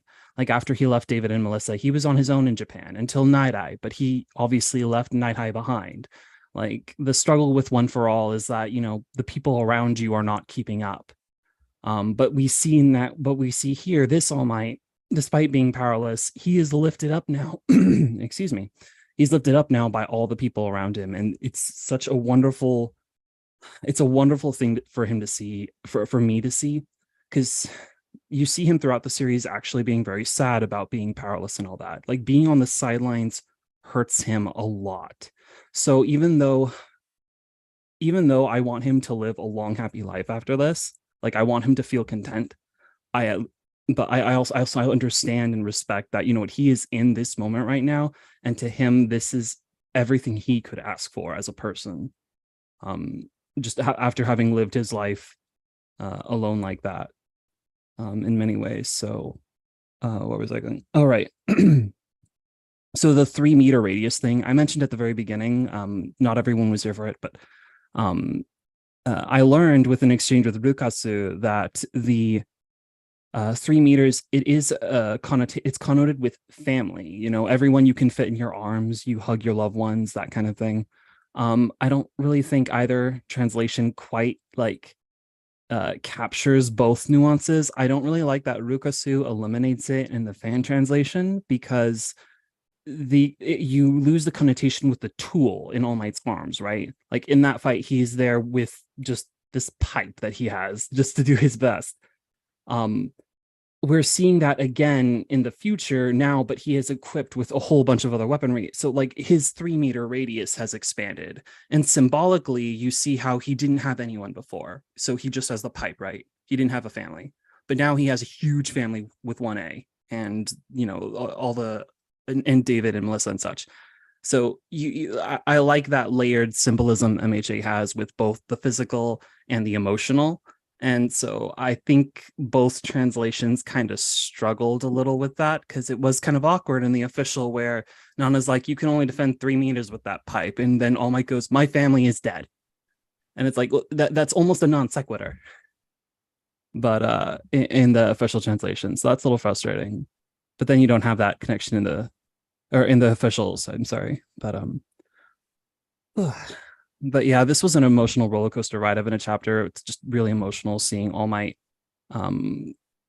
supported by his bonds with 1A. And of course, the egos between All for One and All Might is just awesome. Just seeing them clash is, gosh, I remember the Camino fight, right? Like everyone should reread that if you haven't, but like it is such an epic encounter. It feels classic and legendary. This one is kind of like that, but it's like on a more somehow even more deeper and personal. Obviously, I guess with the insight into All Might's character, because All Might has struggled a lot since the Camino fight. So in many ways, there are 2 of my favorite experiences so far in the entire manga. So I'm really glad to see Horikoshi stepping it up again with this final arc. So yeah, I think that's about all I've got for it. I'm sorry if people, you know, don't like this that much, but honestly, I would just take a step back and reread the manga because it is way better written than most you're going to see in Shonen Jump. Very few authors have such a tightly written narrative in their weekly shonen mangas, in my opinion. But anyway, thanks for having me, Aniki. Also, Seth, I just wanted to say, yeah, I really appreciate the point about how he started though, because we didn't get a rising chapter for him until Toshi Noriyagi and not All Might was the one who was like stepping up to bat. So exactly. when we finally get to focus on Toshi Noriyagi is when you get that, because you could have done All Might Rising during Camino if you wanted to. You could have named one of those chapters that, but he waited until he was powerless and relying on the bonds that he had made and kept and actually cherished and tried to, you know, maintain as Toshi. And that transcends the idea of quirks and power, because power at the end of the day is just a tool. How you use it has been one of the themes throughout the entire series. But what All Might's power is, it's rooted in that. It's not rooted in the actual power itself. Like obviously that's part of it, but it's who he is as a person that has had the most impact on society. He's not just like, I'm Superman and I can take out villains. No, he has the charisma and the heart to shape society around him. And the way that other people's gave back to him it's beautiful. Like people talk about the Torch theme and they say like, oh, the Torch theme is ruined, but that's not, no, it's the past and the future are giving to each other. It's a reciprocal relationship. Deku gives to All Might gives to Deku. That's why this is so good. That's why this works. And seeing him include all 1A in that is also, it also works. So like the powers, the technology, those are literally beside the point when it comes to these chapters. Like it's more about what they represent than some forced flaw in the writing. Like Shonen is going to go ham. I don't know what you want out of a final fight. You explained that perfectly, Seth. Literally. I hope so. It's just one of the Twitter is dumb. I'll sign off with that. X? Peace, guys. I refuse to give him Bye-bye. the satisfaction of calling it that. Oh, I still call them Twitter and I still call them tweets. I don't know why. Look, There's a whole lot you can talk about with that, but one of the dumbest things about it is why would you destroy, A known brand. like, yeah, like you're plummeting the company's value even more. It's like HBO being known as just Max now. It's like These weird rebrand attempts that aren't gonna do anything. it's to rebrand a well-established A thing. legacy brand. Yeah. What I don't get, right, is that he's been so obsessed with the letter X for decades. Like PayPal, he wanted it to be called X. Like Elon, that's liking the letter X and making it your whole personality is not cool. It's lame. Unless you're saying art, which he is not. Exactly. He's trying to be him. And you know what? I respect it, but god damn it. Like imagine getting this massive like brand. Like everyone knows this. Whether you're like in Germany, in the US, Ireland, UK, Japan, whatever, everyone knows Twitter. Why would you just destroy that? I don't get it. You just got, it's like getting handed one for all. You have the opportunity of a lifetime and you wasted it. Also, the Zandvoort map reference makes me not want to refer to it as the key app. I'm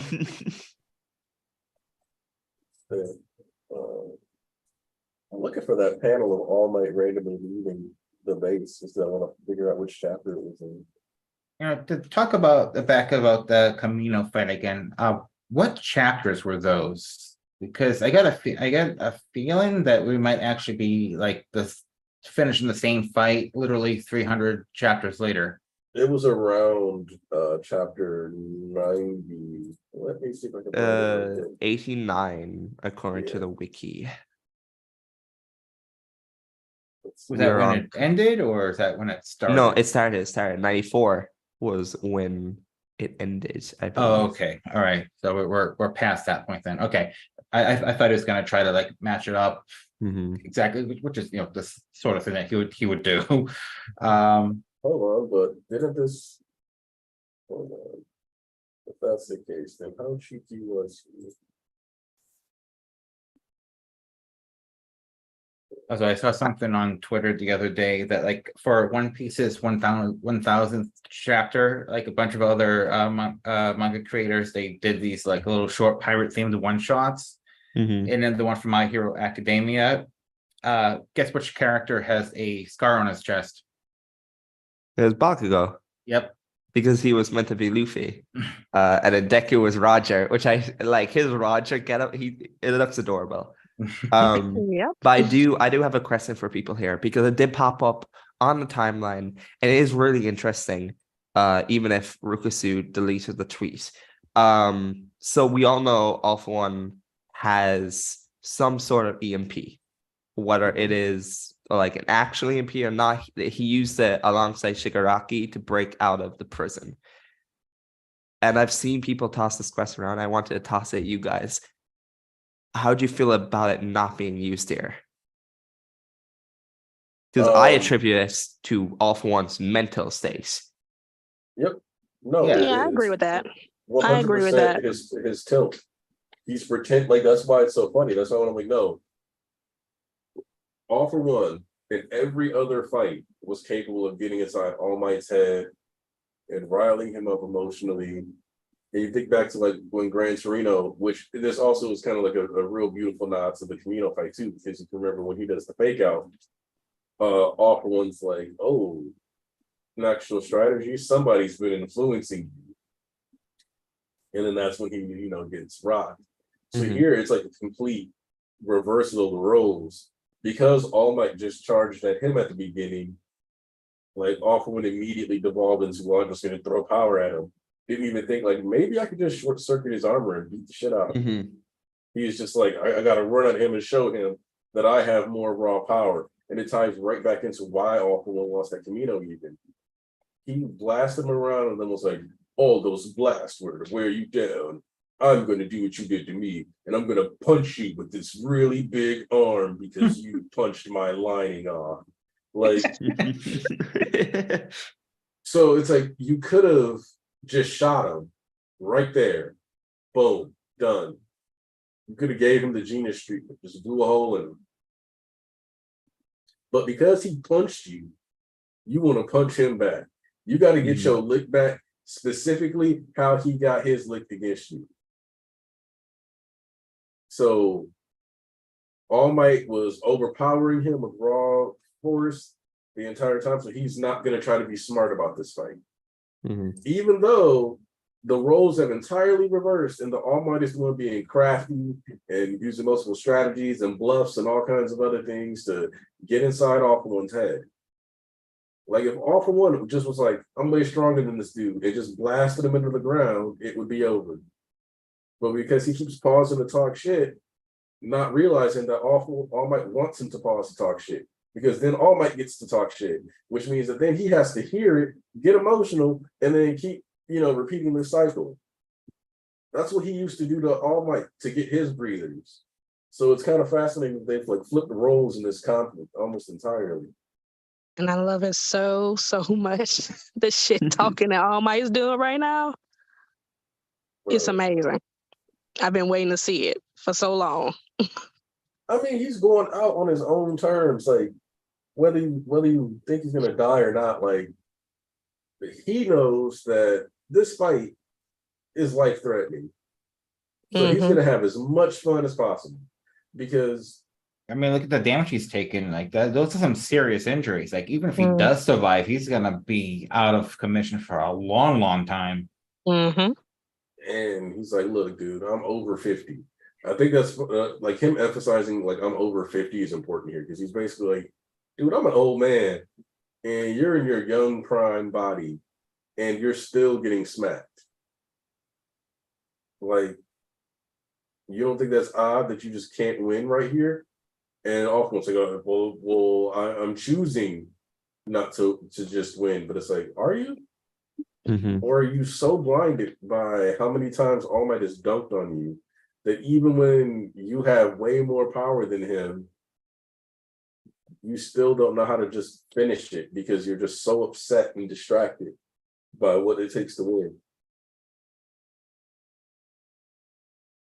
And yeah, he hates the fact that All Might is smiling in his face, because in his mind, actually, this is a great thing to highlight the difference between the two of the two.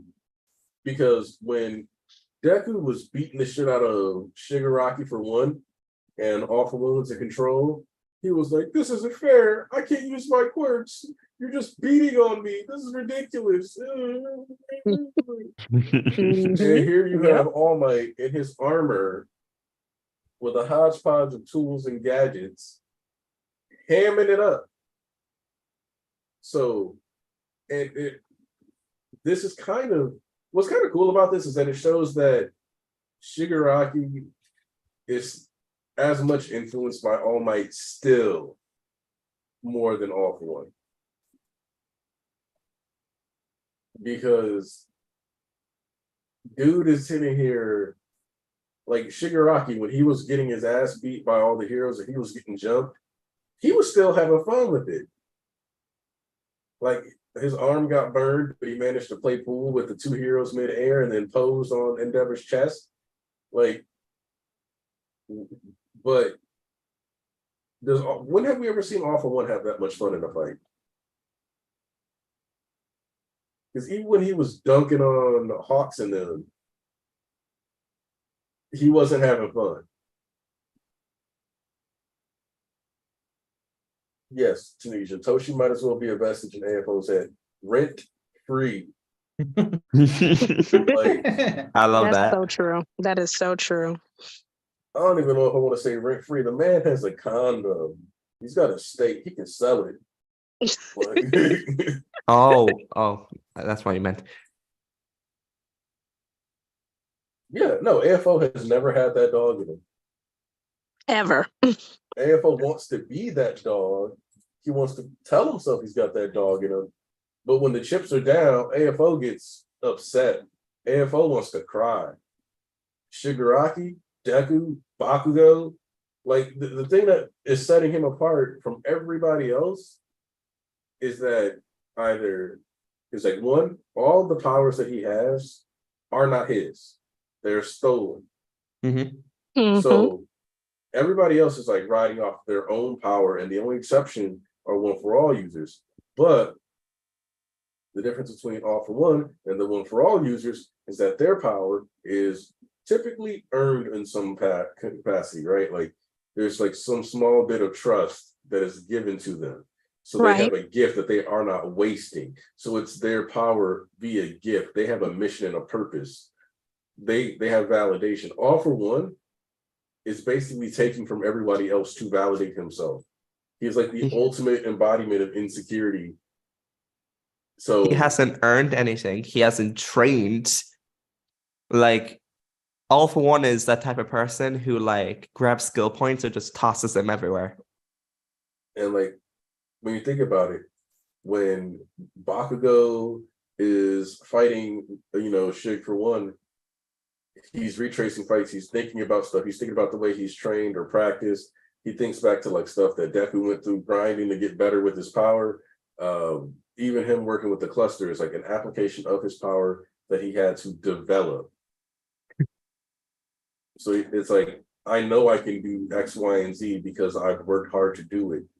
And he hit him with that howitzer, which was so strong that even though All for One like immediately breaks his arm, he breaks it because he's like, hey, I'm blind in one eye right now. I can't, no, can't have that. No, we are not doing this again. Like, not letting myself get another howitzer. Even if it's not gonna kill me, I don't need to take lasting damage from this howitzer. Mm-hmm. And you look at Shoto. I've been refining my techniques, learning how to use my fire, figuring out who I am. All these other characters not only have their powers they've trained with, but a journey they've gone on with their power, right? Yeah. That on some level force them to reflect on who they are as a person, where they want to be. Ida, if I want to be the best, I'm going to have to suffer for it. I'm going to have to physically maim myself to reach the next level. If All for One were put in Ida's position, he's never going beyond the first tier of exhaust pipes. Mm-hmm. He's not doing that. All for One would have told like Tensei, I'm not pulling them out. You're kidding me? Like, No. like the level of everybody but All for One has that dog in them in this series is actually kind of crazy. Mm-hmm. Especially when you put in perspective like that. And I know some people might like hear that and think like, no, but like All for One's really OP. I was like, that's not what having that dog in was about, though. It's easy when you're just OP to just do and fight and do whatever. It's hard to sit there and rip stuff out of your leg, which I don't know, like, what do we want to equate Ida ripping out those exhausts to? Like, maybe like cutting off your own toes? Like manually sitting there and like using fucking pliers to like rip your own toes off? Isn't it like athletes like purposely harming their muscles so they can tear and regrow? It's more extreme though, because like it's a straight removal of a body part. Yeah, that's the only thing I could equate it, because no one is like snapping their bones, pulling it out of their body in order to get physically stronger and faster. Like we don't really have that. So that was my best example. Well, and they do say that like where your bones. So, we do have that. So martial arts principle. You ever notice those like big, like see those like wooden blocks that people like strike and like Muay Thai fighters will use? So the whole point of that is that as you're striking those really hard, it actually does cause micro fractures in your knuckles. Oh, you're right, actually. Yeah. And then when it heals, they like calcify over, and it creates like harder bone where the cracks used to be. Oh, yeah, I completely forgot about that. Yeah, I did not know that at all. Yeah, I didn't know that either. Right. That's interesting. Wow. So if you notice, these two knuckles are like extra prominent because I used to do that a bit. But so yeah, it's a thing that you do, and it like kind of also used to deal with fingertips. That's why I like Tiger style Kung Fu. You have to do it there too to get your claws so you can actually rip out people's throats. But That's a whole other thing. So it's one of those things that you like have to like, but it's like a more extreme version of something that we already have though. Mhm, Because it's mhm. literally like, what if you cut off your fingertips so because you knew they would grow back, but you still have to cut them off first. Like Mhm. Correct me if I'm wrong, but doesn't like Tyler mentioned in the chat, but doesn't every time Mineta pulls out one of his balls, they get stronger? Or like it improves? we don't have a clear rule on how his power improves or not, but I guess. Because mean, that's I what I don't- assume. At the camp, they had him like pulling them out Yeah. so much that it was bleeding, probably to make a, I don't know, grow faster or something. I don't know. Yeah, it was Mhm. probably to help the replication rate, probably did help the adhesive nature, because he said that the strength of the balls was partially dependent on how well he had eaten that day. So that's just Mhm. like how nourished, how energized are you? So yeah, I mean, ripping out those balls probably was a way to kind of make them less dependent on whether or not he ate and just be strong. Mhm. Little baby, sweet girl. Yeah, I didn't realize that there were so many in the class whose quirks are really dependent on food and what they ate. I mean, there's like Sato, obviously, Momo, Momo. obviously, and Mineta kind of just went under the radar on that front. Mhm. I also attribute that to like Mineta is just typically he is being a perv, so not a lot of people would like pay attention. So it No, I can don't. fly under the radar. No, I don't. I don't blame you. So- But that's man meta now. It's Man, true. oh God. No, he- Oh, that's but- another thing. Is the ball still attached to All for One's leg? I don't think so. Oh, okay. kinda see If it. they are, that would be insane, but I haven't seen it. Maybe I just overlooked it. I'm trying to look now. That'd be so funny if they were though. No, because That's what backs him up. that is like, since that happened, I thought, oh, he's probably gonna get stuck to a wall and not be able to move, and then time's gonna run down for him. Let me see. I'm looking. So I don't see any like clear shots on his leg because he's got that big cloak too. So Yeah. Mhm. I wonder if Hori is going to implement that like Joseph says. Because Because I like think that'd be really funny. the way I imagined it is like All for One brings Deku and Shigaraki to their location, like All Might's down or whatever. At some point, he gets pushed into a wall, gets stuck. He rewinds to like a 5-year-old state, reaches out to Shigaraki, who just ignores him.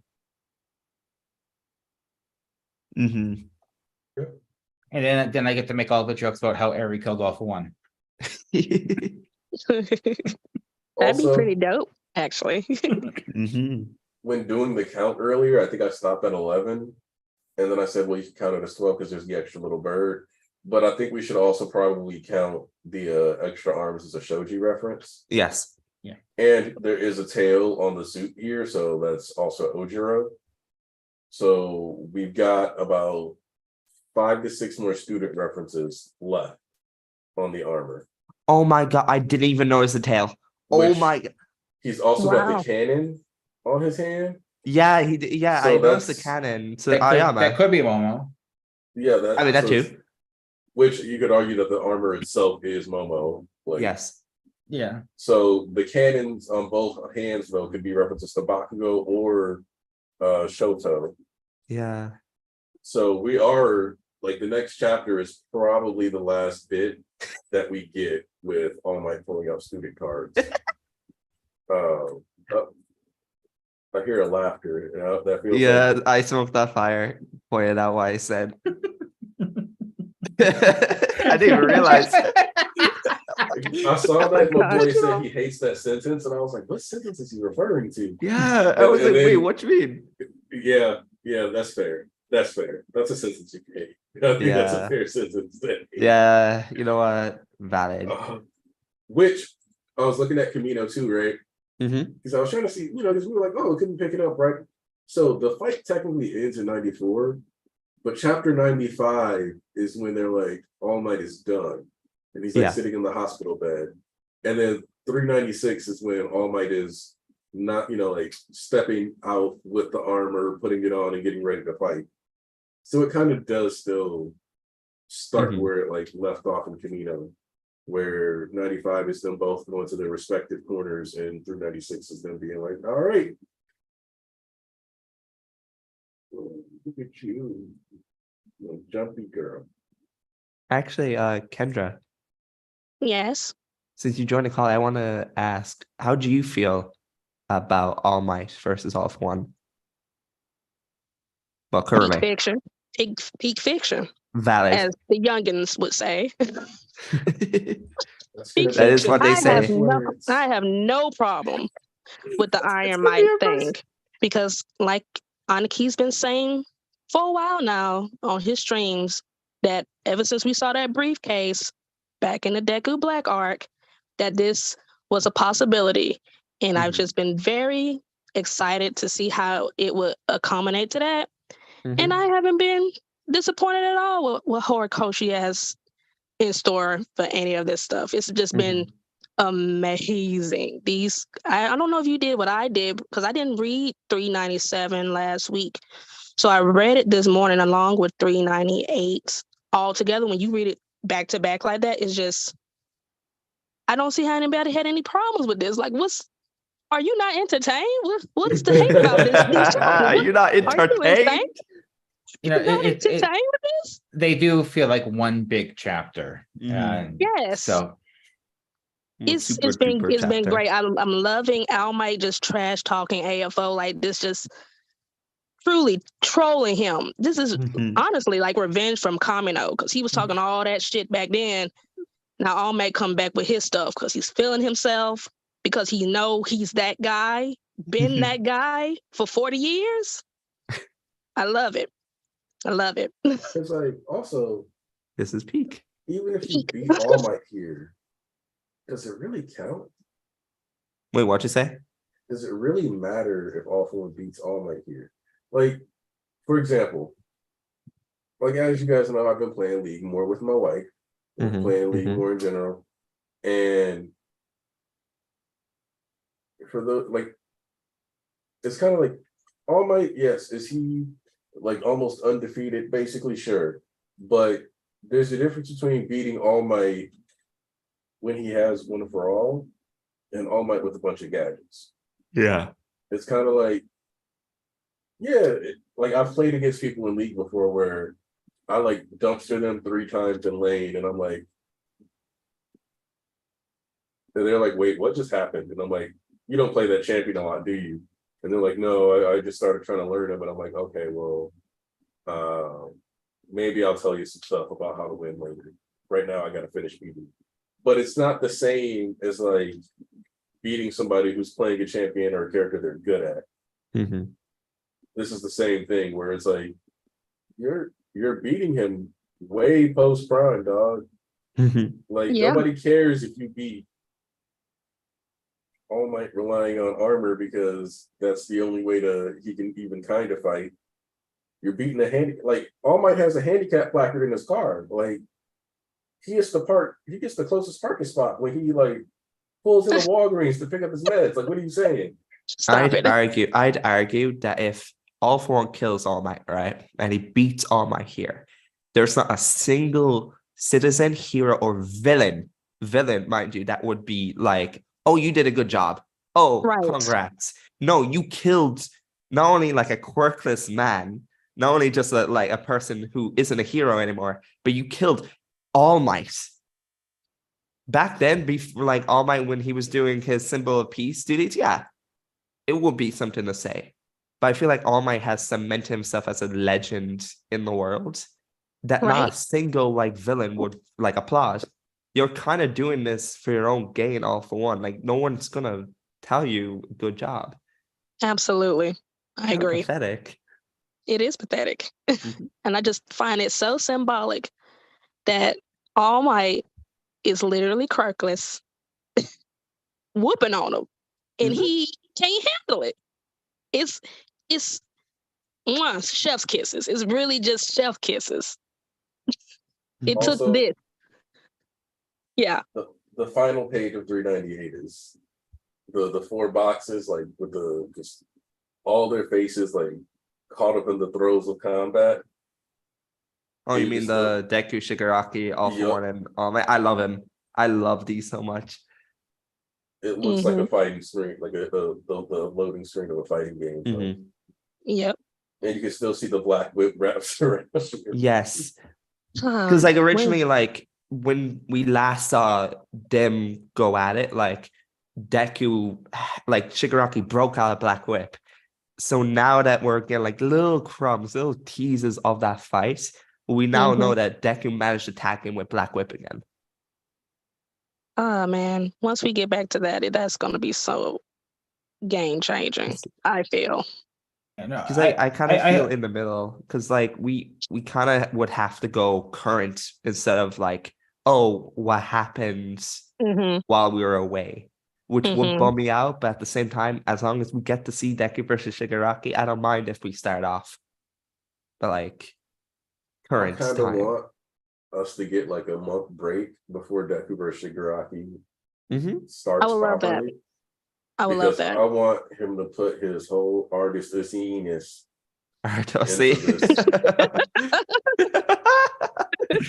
the drawing of that. I want him to just get to go crazy, and I want his assistants to be considering getting a new job while working.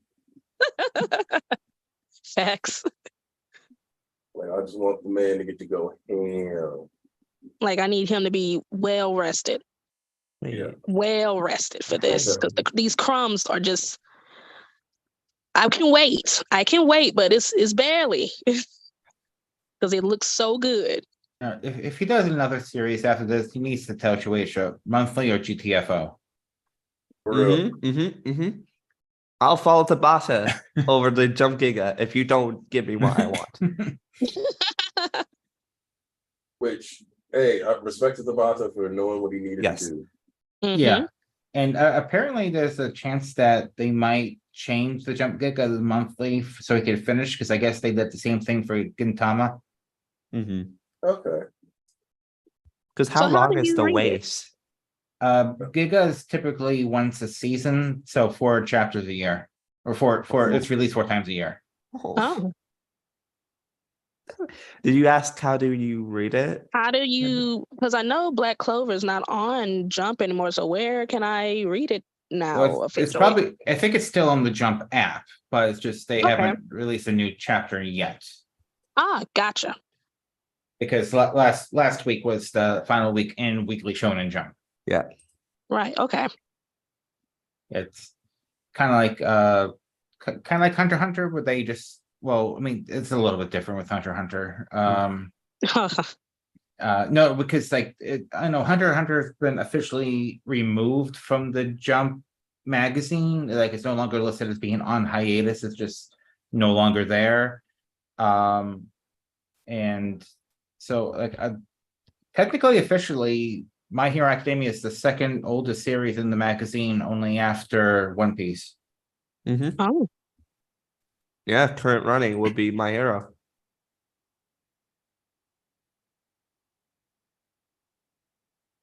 Like, I mean, what's crazy is that if you think about it, even like 3-4 years ago, it was one of the oldest series of that. Yeah. It was One Piece, Hunter x Hunter, and then My Hero, and I think Black Clover was number 4 because that started in 2015. So before It started a year after. I was gonna say before. I don't think Black Clover started. Did Black Clover start a full year? I'm pretty sure 2015. Let me look it up. I don't want to sound like I'm talking out of my arse. So Black Clover started in February 16th, 2015. Man. I thought it started closer than that, but I thought they both started at the same time, Black Clover and MHA. Nah, My Hero was July 7th, 2014. Oh, okay. Mhm. Thomas, did you see what MK the baby just wrote in the chat? Let me see. No, I'm not. You can watch the VOD and scroll back. Somebody thinks they're funny. You guys, can I ask a question? Of Yes. course. How long do you think we have until the manga actually ends? Because that's a very big topic on Twitter. It will never end. I don't care. I I want would to see love- I Deku. would I love want to that, see Deku Thomas. grow up, marry Listen. Uraraka, and die. Listen, Thomas, I'm with you there. I'm with you there. I know it's a lot to ask, but I know. So personally, this probably will seem a little controversial, but I kind of see the Deku versus Shigaraki battle going in 3 rounds. So we got round 1 with Deku versus like Shig for 1. But I feel like Deku versus Shigaraki will get some of that. And then we're going to take a bit of a break from it again to hit up some of the other battlefields just to close out some other stuff that's happening. Yeah, And obviously it could just stick to just 2 rounds, like, Deku versus Yeah. All. But I feel like we're hinting at this. And if we get this conclusion of the All Might and All for One conflict, we have to get something from the Deku battlefield before we cut back to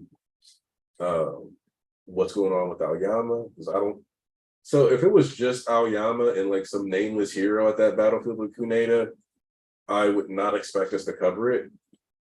But Fat Gum is there. Yeah. But So I feel like Aoyama is so much more important than Fat Gum because Aoyama has like a character arc that needs a conclusion. Oh, I agree that Aoyama's more important, but I feel like it's easy for people to dismiss that battlefield Yeah. without Fat Gum there. Because you Yeah. have 2 characters who have been on these long-standing journeys, and if there's one and the reason Fat Gum being there is so good is because Fat Gum is all about rehabbing the confidence issues in these kids. Mm-hmm.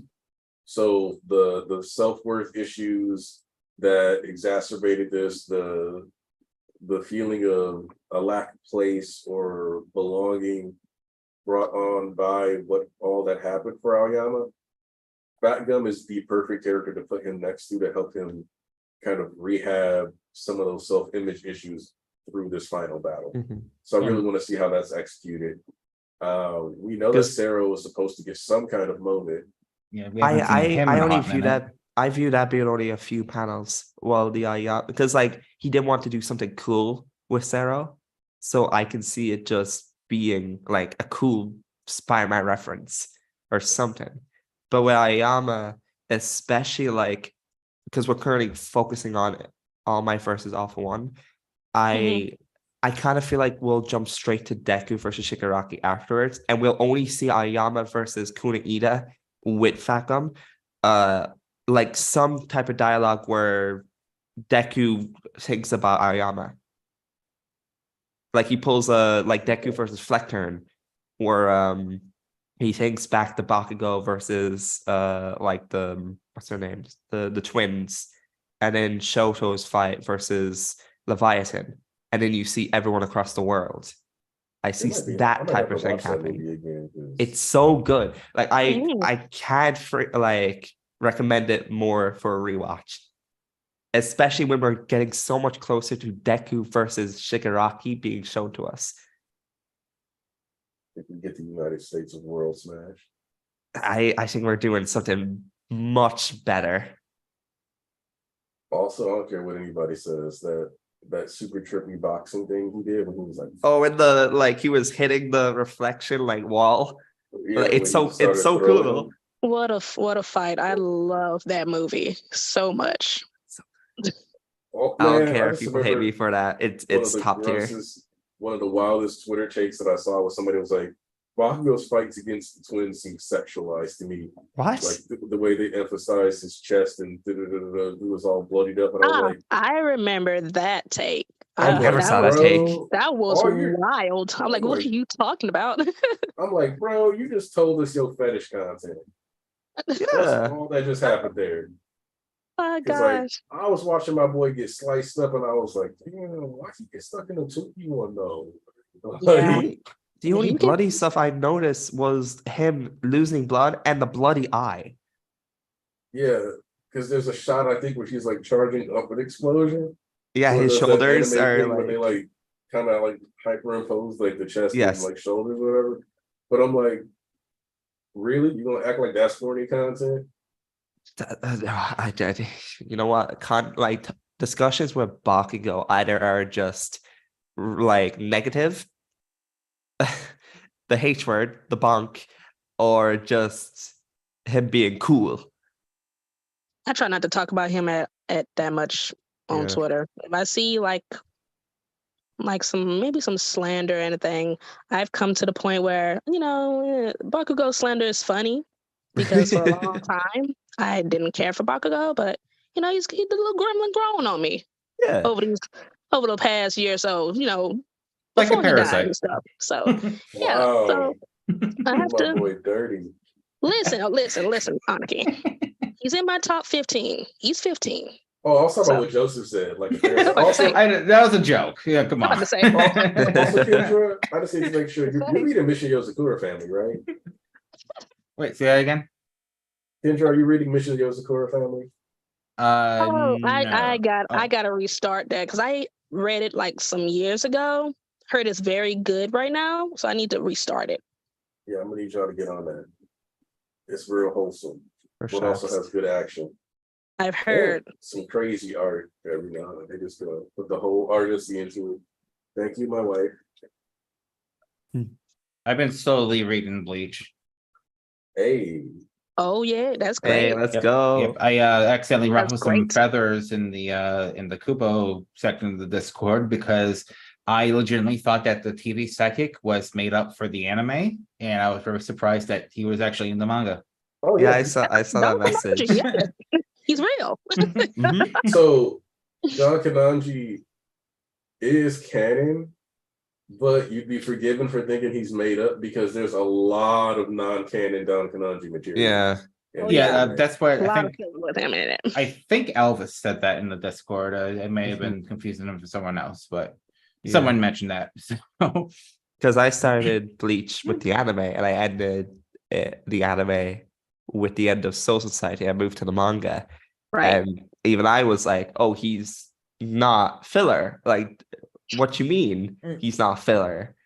Because he does come across that way. yeah, I mean, okay, like the point of that little mini arc where he's introduced and everything, or where he shows up and everything, is like he mostly arrives, accidentally makes a hollow, accidentally makes it worse, and then learns a lesson. So like that is pretty much like that is so self-succinct that it Mhm.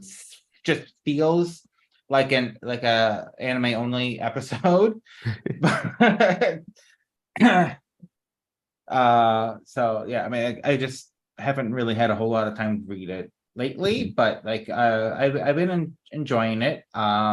There's been like knowing some things that I know that weren't known like when that was just starting, just because like my experience with Bleach has just been like all over the place. Really, is like I've seen the anime up to a point in the Soul Society, and then I've just been watching Thousand Year Blood War.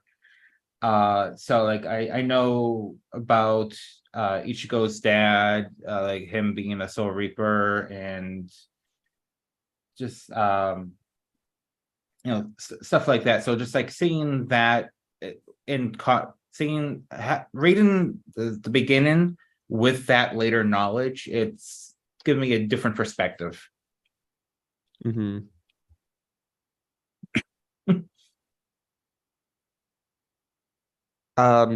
So I saw Cameron Bailey mention in a chat. I feel like if we're reaching the end of the stream, I feel like we can end off with this because movie supremacy. Am I right? So Yes. Cameron said, "Hey, church. So what do you guys think of the fourth movie? Do you guys agree with the people that say season 7 will be ruined?" And I disagree. Season 7 Nope. will not be I ruined. don't agree with that. I do not agree. I hate that take. I hate that take Different with everything in me. teams. They have Yeah, different but teams. Anarchy, the arc swap, and it was obviously promoting like the new movie. Every time people mention the arc swap, you know what I always say? What do you say? The CyberConnect CEO, the guy who works on the video game division of the Shueisha, because they like CyberConnect, the people who make like the Storm games, I think they Yes. make the Storm games, and they made CC2. Yeah, they are actually owned by Shueisha, if I remember correctly.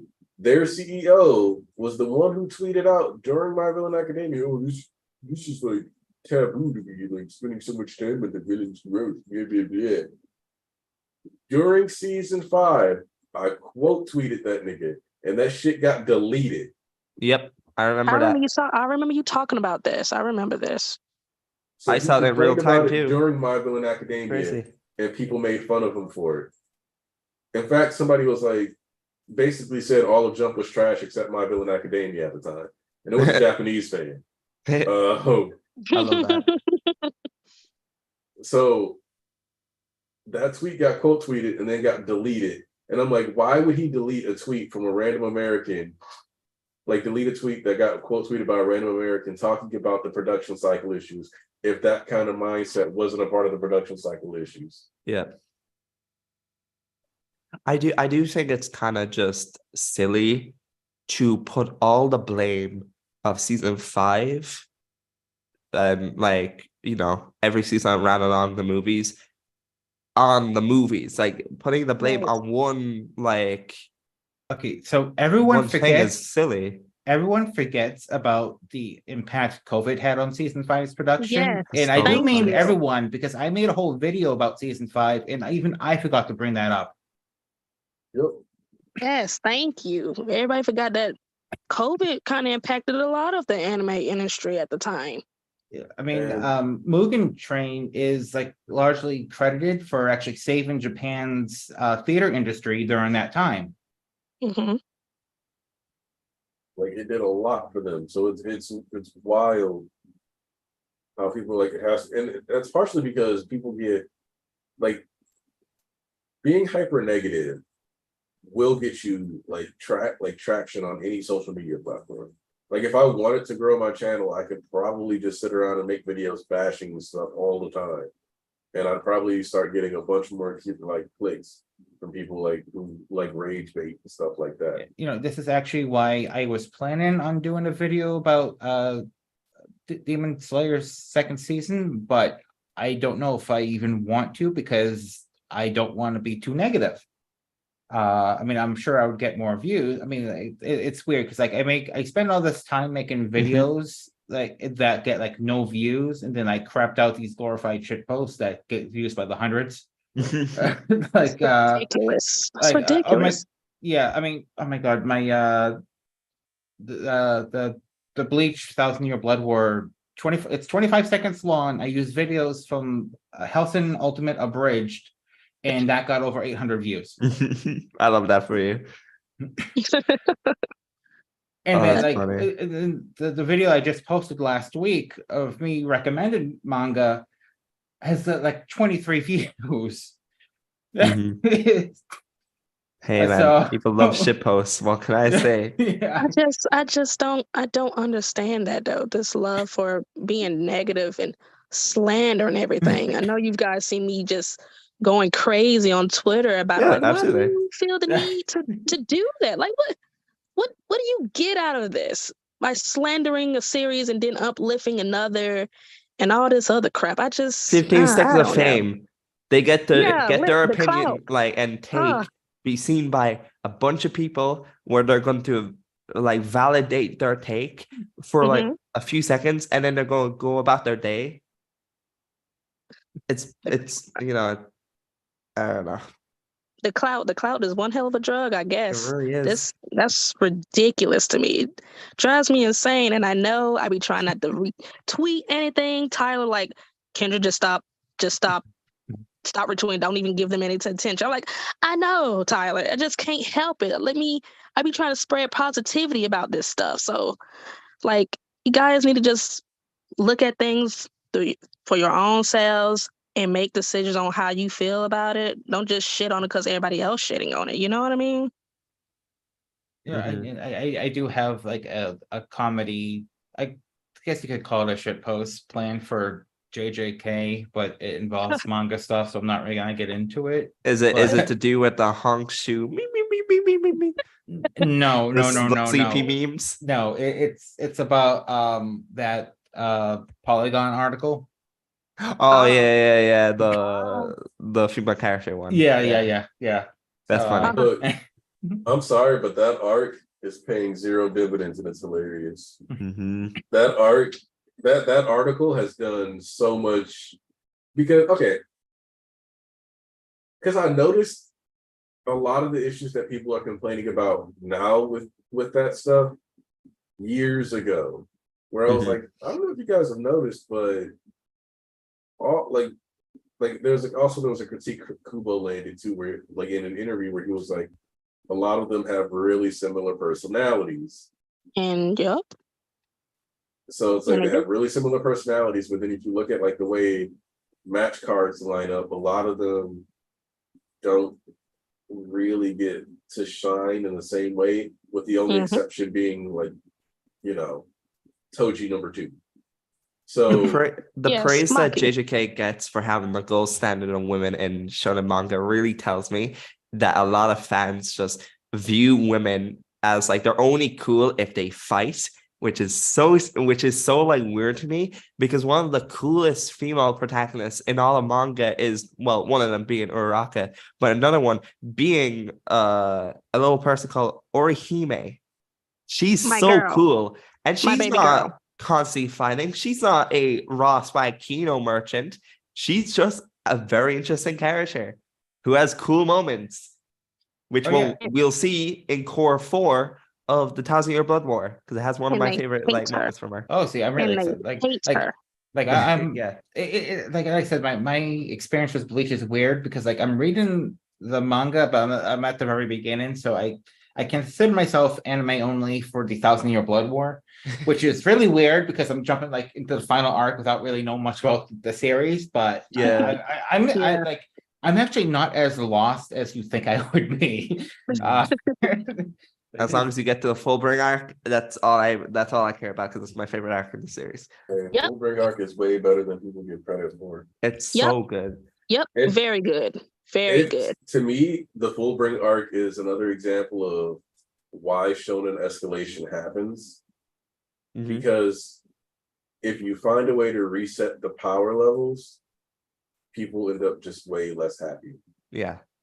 Mhm. Because that was what it was. Like, we weren't getting these crazy grandiose fights. It was far more heavily centered on Ichigo finding a way back into this world that he had never wanted to be a part of for most of the series.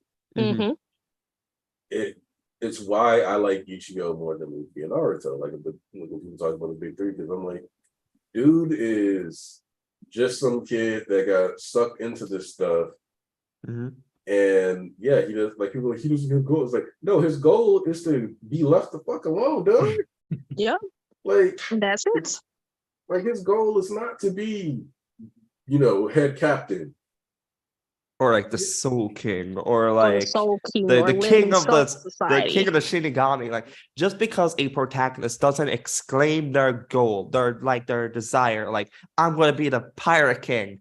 Like, just because he doesn't do that doesn't mean he doesn't have a goal. Because I'm gonna tell you right now, every one of us have goals in life that we strive for, and we don't say it all like out loud. Because guess what? We're not shonen protagonists. It's like Ichigo's goals is one of like probably, I admire that more than Naruto or Ichigo, or I said Ichigo, Luffy's goal. Now, here's a question. How with Ichigo's actual origin being in like product of a Soul Reaper and a Quincy, how do you think that would go over today? I think it would go over the same way, because every Bleach take has been recycled for years, from what I can see. So here's the problem with the Bleach discourse, which is that a lot of Bleach discourse is people who haven't actually read the manga, Mhm. and people who don't look for or even consider the meanings of what things could be. Yeah. Because when you look at like the Ichigo Quincy stuff, which some people are like, bro, first off, 1,000-Year Blood War Part 1 aired over 6 months ago. Second off, that manga arc aired or was written like 10 years ago. I'm gonna need you not to try to hop on me about this. Oh yeah, But- like I said, I say that I'm like consider myself anime only for 1,000-Year Blood Water, but it was published like a decade ago. So if I run into spoilers, I run into spoilers. Like I'm not looking for them, but if I come across them, I'm not going to be too upset. If I can compare like a shonen like revelation about a protagonist to like Ichigo, like current day, if Ichigo, like the Blade is Me, if that came out and we knew, oh, like right now that Ichigo was both Shinigami and Quincy, if that happened currently, I would equate that to when everyone figured out the Deku was going to have multiple quirks, and that like outbreak of just discourse, I can see that being not even as worse as the Ichigo like reveal. Right? 'Cause, But- like So do you know what I found interesting when I reread Bleach last November? That if you go back to even before they go to the Soul Society, when they describe a Quincy's powers and then they describe certain interactions between Ichigo and his power, they're like, it seems like Ichigo sort of is like a magnet pulling in the power of the Reishi around him. And it's like, you literally describe that Quincy's full energy from around them. And everything you're describing about how Ichigo's power is presented sounds like Quincy stuff. Even like Getsuga Tensho is described similar to the Quincy arrow. And when they were breaking into the Soul Society, when the shell hits the barrier at the top, it actually creates a Quincy star in the manga. Yeah, I remember you talked yeah, about you that remember you before. mentioning that. Yeah, which I find So- really. I never even like considered that or like saw it. So it's like one of those things that over time, it's like there was a bunch of stuff there, just never got. And then in addition to that, we like the whole series, it's like you knew that his mom could see ghosts. So you knew that some humans had power, so you just needed to figure out where that came from. It's like there were always clues there. People just didn't like take them seriously. And I remember one of my buddies in high school, and we were talking about it, and I think he wasn't necessarily on board with Ichigo being a Quincy.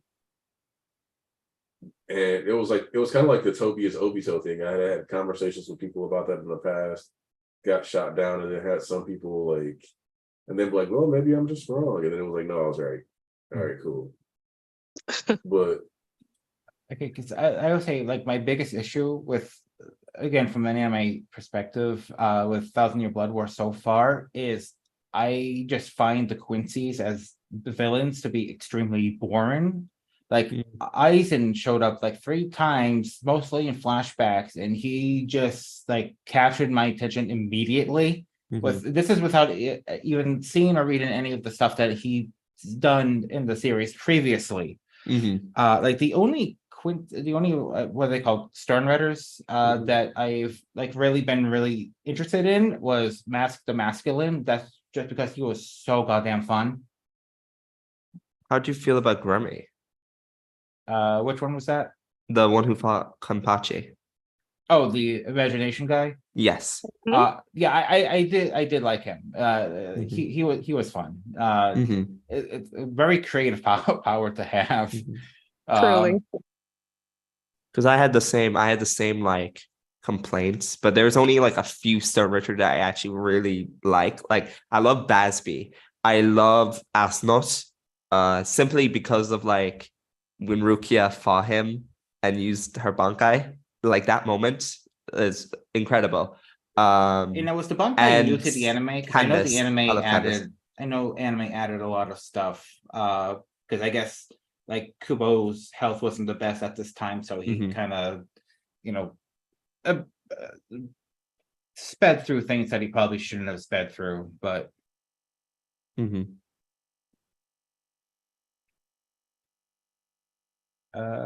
Yeah, it's just like my biggest issue is probably with like the main villain. Is like I find it partially offensive that people say All For One is a bad villain, where I'm just continually bored out of my skull whenever Thousand Year Blood War wastes any screen time on you. Yuhaba. See, I actually Okay. liked him, but I think I started to love him more when we get to see him in core 3 in the next core. It's just like so far, I'm just like so not impressed with him. It's just, I did But- see one clip from the dub, and I actually liked his voice a lot better than that. But I've been mostly watching it in the sub. But I'll also say that there were specific Quincy's that I liked. And to me, it's clear that some Quincy's are just there to be like Yes. Cannon fodder. battles, and Fodder, some yeah. are so like the people that I feel like you were supposed to care about. I ended up liking Yuhaba. I like Basby. I like Hoshfalt. I enjoyed the Valkyries. just I 'cause like they were- Bambiessa, but like I don't really count her as like part of that group because obviously she does, she goes on her own thing. But I really like Sure. Bambietta. I don't really care about the other ones. Candace is cool. I assume those are the Valkyries you're referring to. Yeah. Yeah. Yeah, I actually like them a lot, especially after that last episode. They did really well with the fight. Yeah, I'm gonna be honest, I love the like rendition of number 1 that they did. Yeah. I still need to watch the episode. I haven't gotten to it yet. You should. Oh, Yeah, I need So to. It's good. just I got stuff was a- around the house to do, and yesterday my body shut down so bad I slept till 2 p.m. Oh. Ooh. I will say one of my biggest gripes with like the Thousand Year Blood War is like sometimes the character models look a bit off. Like in the recent episode, you see Byakuya's face. It wasn't bad. I thought it was funny because he's right behind Rukia. And it's just it's like some like screenshots of like Ichigo's face looks really flat at times, but overall, like that's not really gonna take away from the quality of the arc. But I do get like the gripes you have, Joseph. I do share them. But yeah, Bleach is great. Thousand Year Blood War, everyone should watch it. Even if It's you're not been- caught up, yeah. I would recommend catching up. It's the been same way- fantastic. I think like the big, like if you're a fan of the big 3, I think you're eating well. Even if Boruto Yes. isn't the best, you still have the time skip content that people are raving about. So at Yep. least, at least there are I people. will say you- that I kind of got sucked into the hype on the Boruto time skip, and I did read the first chapter, and despite not really knowing all that was going on, I did enjoy it. Mhm. So I enjoyed the Boruto time skip. My boy Shikamaru got a fat W. Yeah. But I agree with the people who have a critique of how Sarada is being drawn. Yeah, I don't yeah. I don't like her character design. I Yeah. don't know why about it. It This- just doesn't like it looks weird. because everybody knows that usually when you draw the jacket off the shoulder, you're trying to be flirty with a character. So everybody knows that that's like a classic flirty thing. So it's like, why in every single shot, no matter who she's talking to, she has a jacket hanging, like her jacket is hanging off her shoulder. Like there's no part where she's actually just wearing her jacket. Like that's weird. I think That's that just weird. comes down to like the manga artist. Is it Ikamoto? Because like in the beginning of Boruto, Sarada's like outfit, the way she's drawn is weird. Like, come on, like stop. Yeah, That's why I like her everywhere. anime She was in high version. heels. Isn't She she was in like high heels, young? wasn't she? Yeah, she's very young. I think she was like what, 14, 12 Mhm. in Boruto. Currently or at the beginning? At the beginning. Now I think it's like, well, how long was it? Like a 2-year time skip? Yeah, I think it's another 2 or 3 year time skip. Similar Yeah. to when Naruto has one. So she should be like 16, maybe. I don't know. It's still too young for that look. I'm enjoying the chapter itself. Like it's very good. I love Shikamaru. Again, that dub, like Anaki said. I do like Boruto's design. I like how he showed up. That was raw. I like, Yeah, just Probably dropping all all the- kicking the dude in the face. Yeah, and just like slamming him into ground. That's cool. He learned a lot from his father. I mean, currently not his father, I guess. But yeah, if you like Boruto, if you like Naruto, you're eating there. If you like One Piece, you're currently eating because Gear 5 looks fantastic. Even if we're on like a break, kind of is a recap or a break. I think it's a recap. I don't remember which one it is. Oh yeah, Gear 5 is it's been fantastic too. I do think it was a bit of a lackluster showcase with how they handle like the pacing of the episode. But Yeah, but that's what the was it, usual how One 1072? Piece go. Oh, for Mhm. sure. 1072 was it was fantastic. It was great, but yeah, that's how the One Piece anime usually be. The pacing just be so. Sometimes it be very unbearable that I have to just let the episodes build up and I just binge it. Mhm. So One that's Piece is how one I of do those it. anime where being on your phone during it isn't Mhm. nearly as bad as it is for a lot of series. Yeah. Because Mm. of the way they pad out certain scenes. Mhm. I do enjoy looking at all the edits from the new episodes. They're very, Like, very good. yeah. And I'm been really enjoying- excited. I'm really excited for the live action One Piece. Oh my, yes, Oh, I'm me. excited. It's Oh, like my in what, 4 goodness. days? Oh yeah. Oh my When is that God, supposed I to be can't out? wait. Oh, Bro, there people are leaking like scenes from it on Twitter, and I'm like, already? yeah, already. Like How? it's because they showed it. They showed it live to like audience members. I Oh think. my Oh god. God, And I obviously cannot. people took camp footage. Oh no, no, But no. from what I've seen, the Alvida like pistol scene, fantastic. Oh, man, I August can't wait. 31st. So yeah, Thursday. Yeah, That's it's in Thursday. 4 I days. cannot wait. I cannot wait for this. I hope it succeeds. It definitely deserves to. Oh, I hope so for Inyaki's sake because Yeah. Yes. he seems to be loving life right now. I and kinda he hope- got to Yeah. meet Oda, and I think Yeah, that was Yeah. Oda cute. and Mayumi. I kind of hope for Emily's sake as well because she loves Yeah. Nami. She like that's her ride or die character. All of So, like- the cast really. They just Mhm. really seem like they really love the characters that they're portraying, and Yeah. that's just great. I also love how it's perfect casting. Like Garp, for Yes. example. Garp is one of my favorite characters in One Piece. I love Garp, and his like actor perfect. Zeph's actor, like it's Zeph. Yes. Like it's quite literally Zeph. Yeah. It's like I wait. Oh my god, there have been so many memes that the cast and director just used black magic to like summon the characters right in the manga just because of how accurate they look. I mean, fair. And, Oh yeah, you're right. You're right about Taz. Kendra, you can't like. I get it. Taz is cool. Taz Skyler is cool. Sanji's great. Funny how he's Yes. British, but you Yes, know, the British like the Sanji, tweets it you've been kinda- making. Listen here. Let me simp in peace, Listen, okay? you can simp in peace. I just find it funny. Not you copying her accent. Wait, did I? Oops. Y'all don't let me simp in peace. I was floored. I'm like, wait, British Sanji. Oh, wait a minute. I like Mhm. this. I do find it funny how he went from like obviously in the anime Japanese Uh-huh. voice actor, then Brooklyn accent, did a like Brooklyn a accent somewhat supremacy. English voice actor, and now Yes. British Yes, it's great. or English I speaking love voice actor. I love everything about this. Mhm, mhm. Yeah, and I've been watching like some of Tekken's video, and Tekken 101's got some great video. Like, oh my god, he had like an hour-long video breaking down the trailer. So it's from like a 3-minute trailer, he got like an hour of breakdown, and it's all really interesting. And Listen, I love Tekken. Tekken I can love take him. one conversation and or like topic and stretch it, just Yes. making a very interesting conversation. Literally.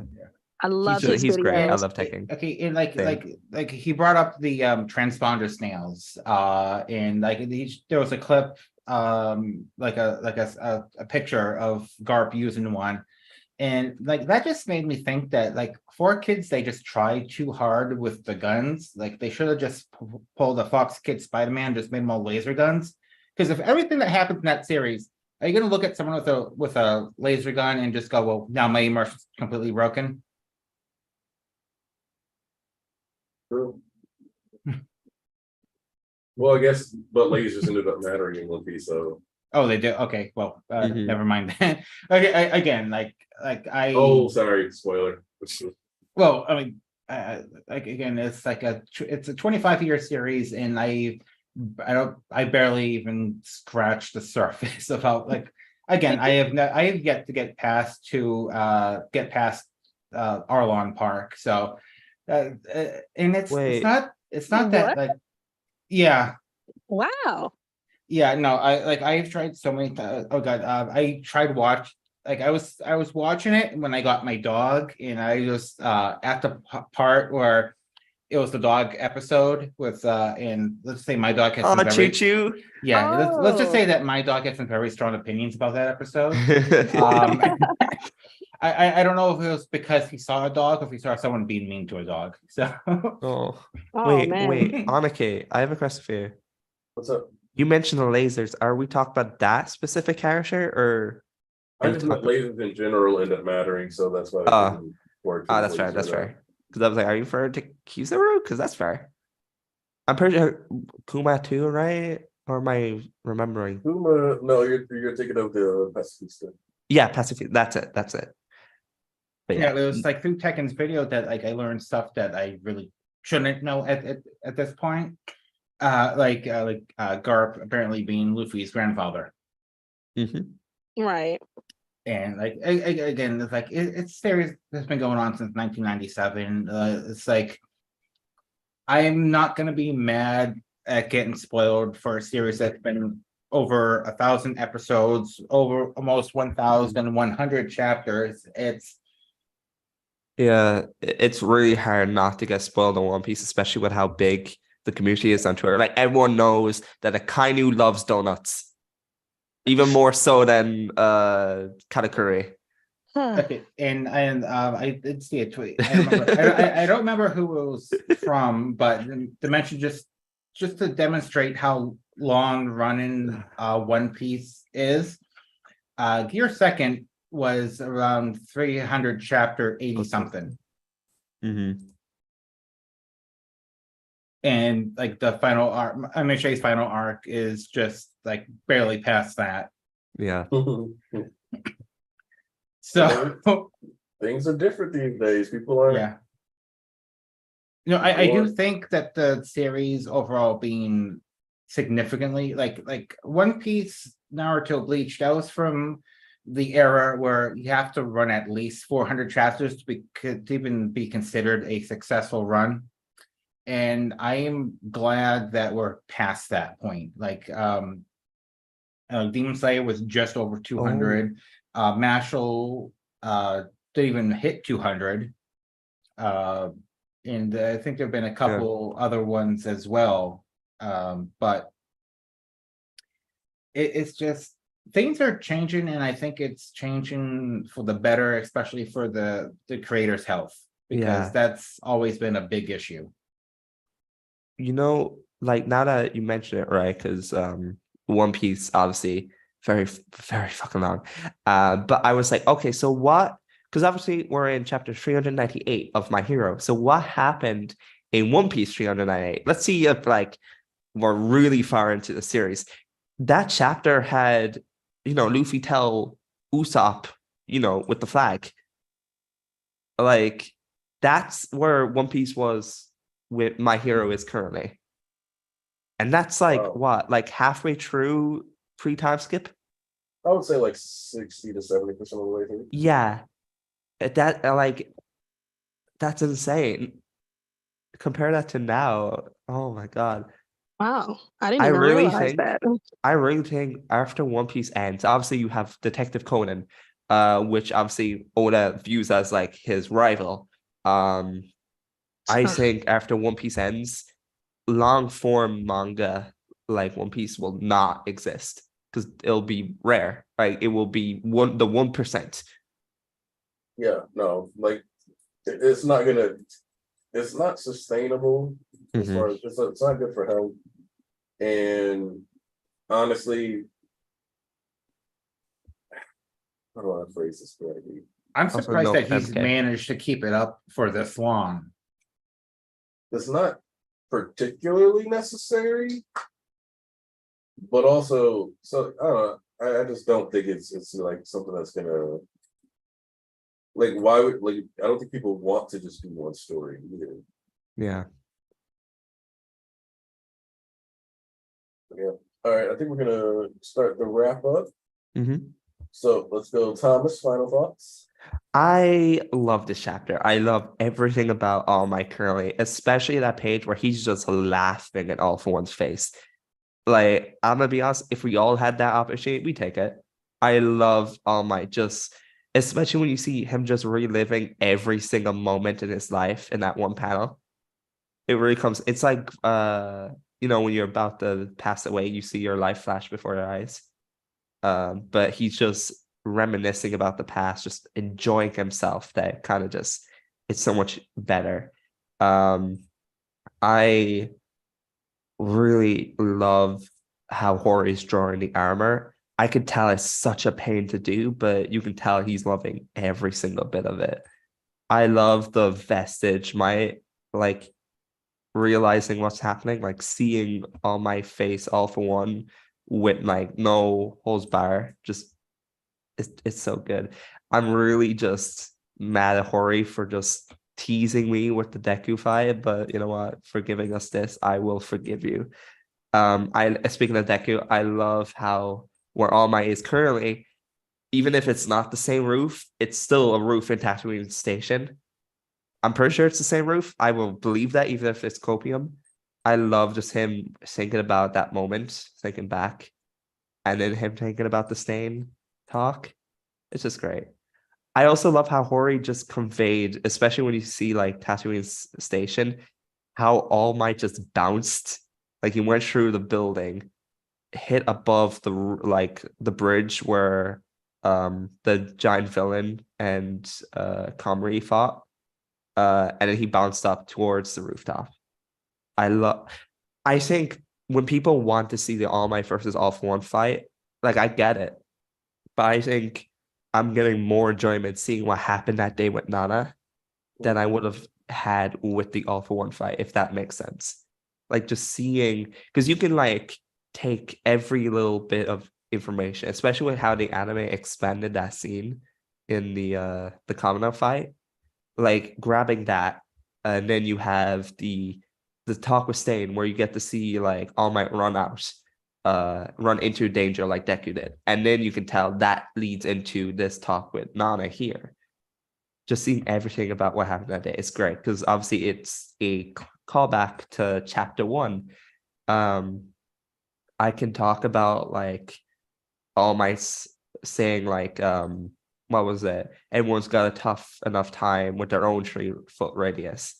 But obviously Seth went into full detail, but knowing that it is like an idiom, a saying for like protecting your own like well-being and your family, I think that's so powerful because any one of us could be All Might right in this situation where we are pleading. We all want the power to protect the people we love. But obviously we're not living in a fictional story. We're living in reality. We can't get one for all, but we all can resonate with how All Might feels. I also love how All Might he isn't going up to Nana like trying to get one for all for the sake of revenge. He's tired of seeing the world, Japan specifically, like crumble. He's tired of seeing people live in fear and their hearts and minds shrouded in darkness. He's tired of it. And it just shows like how good-hearted All Might was. And it really goes to show like All Might was right. He really did see himself in Deku because this is exactly Deku to a T.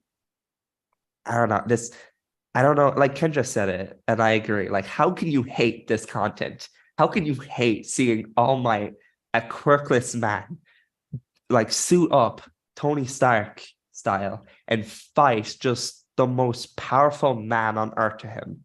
Obviously, Shigaraki is more powerful, but like it's a hopeless battle. But All Might is just giving it to him, giving it his all. And even if it ends with his death, even if it doesn't, I think this is a big victory for Toshinori Yagi.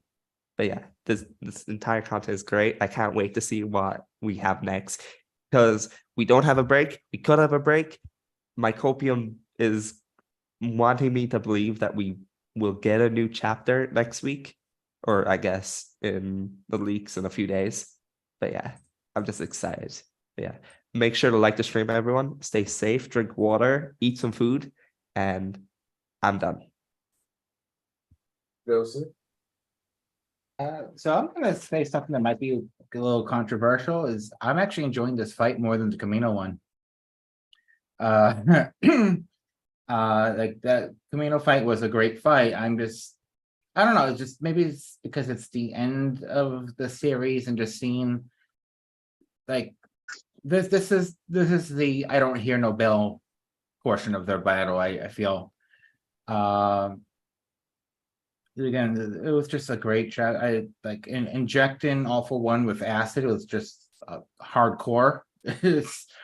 And I don't like seeing them go through the Tatooine station. That was like one of the big, oh yeah, we're really reaching the end moments for me since Jiro lost one for years. Simply because the earphone jack was the first quirk that Horikoshi came up with. Great chapter.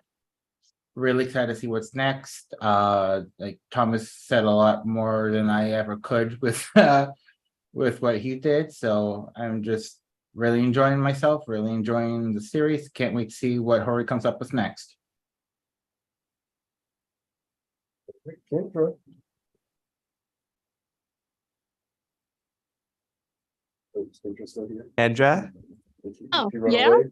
Your No, I final didn't run thoughts? away. I didn't hear you for a second. Well, this was of course, this a 10 out of 10 chapter for me. And but my thoughts are aligned with Thomas's. Everything he said, I pretty much wanted to say, and I agree with. Just seeing AFO just get these quirkless hands from All Might just brings me so much joy. It really does. And just looking at seeing his flashback with Nana and seeing just how much he was just a hero even before he got the quirk and what he wanted to accomplish just is so within his character, and it just makes me love All Might and as Toshinori so much more. He's in my top 5 for a reason. This is just a really, really great chapter, and I cannot wait to see what Horikoshi comes up with next. And honestly, anything he comes up with, it's not going to disappoint me because it's just going to be good regardless. So there's that. But what a great chapter. I want to thank Aniki for letting me join the call. It was a lot of fun. This is actually all right. So thank you for that, you guys. You guys take care. Right. Well, I want to thank everybody who came through today, Seth, Thomas, Joseph, and of course Kendra for coming on and biting that bullet because I know you're a little nervous about it. Appreciate everybody who came through in the chat. Special shout outs to this Bean for behaving very well throughout the stream. Thanks He to was the everybody ghost of this channel, of this stream, honestly. And unless we have another 7-pager, I'll see you guys next week. Appreciate everybody, and I'm glad that we got honestly such an amazing fight. Yeah, I was one of those people who kind of wanted to see the past, and I actually agree with Joseph. I like this fight more than I like Camino. I think this is partially a byproduct of what's built to the fight, though. Yes. Because, All For One was still kind of a nebulous boogeyman. Right. Camino, like he was a guy smirking behind a computer.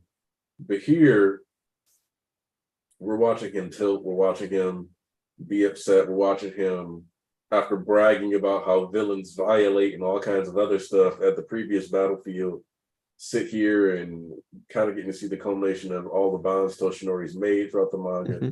So it's just kind of, it makes sense for round 2 to be better than round 1 when round 2 just has so much more story to it. And it's not about devaluing All Might versus All For One round 1. It's just it's like poetry in rhyme. And this part just delivers a bit more than the last one did, or because it's built that way. It's supposed to be more. So I would say Horikoshi, everything's working as intended, and I'm just glad that I get to read this manga. If I can put something in the ether before you end the stream, Of course. if I call this, I'm a Irish dance, tap dance. So I want Hori to, like, next chapter, either next chapter or next, have that last smash be like a double smash with Deku, like show us like two different sides of the battlefield. I think that'd be kind of swell. Ooh, I like that. Oh. Give us that father-son Kamehameha somehow. Ooh. Good old vestige connection to Smash. Yes. All right. Thanks for everybody who came through and viewed. Make sure you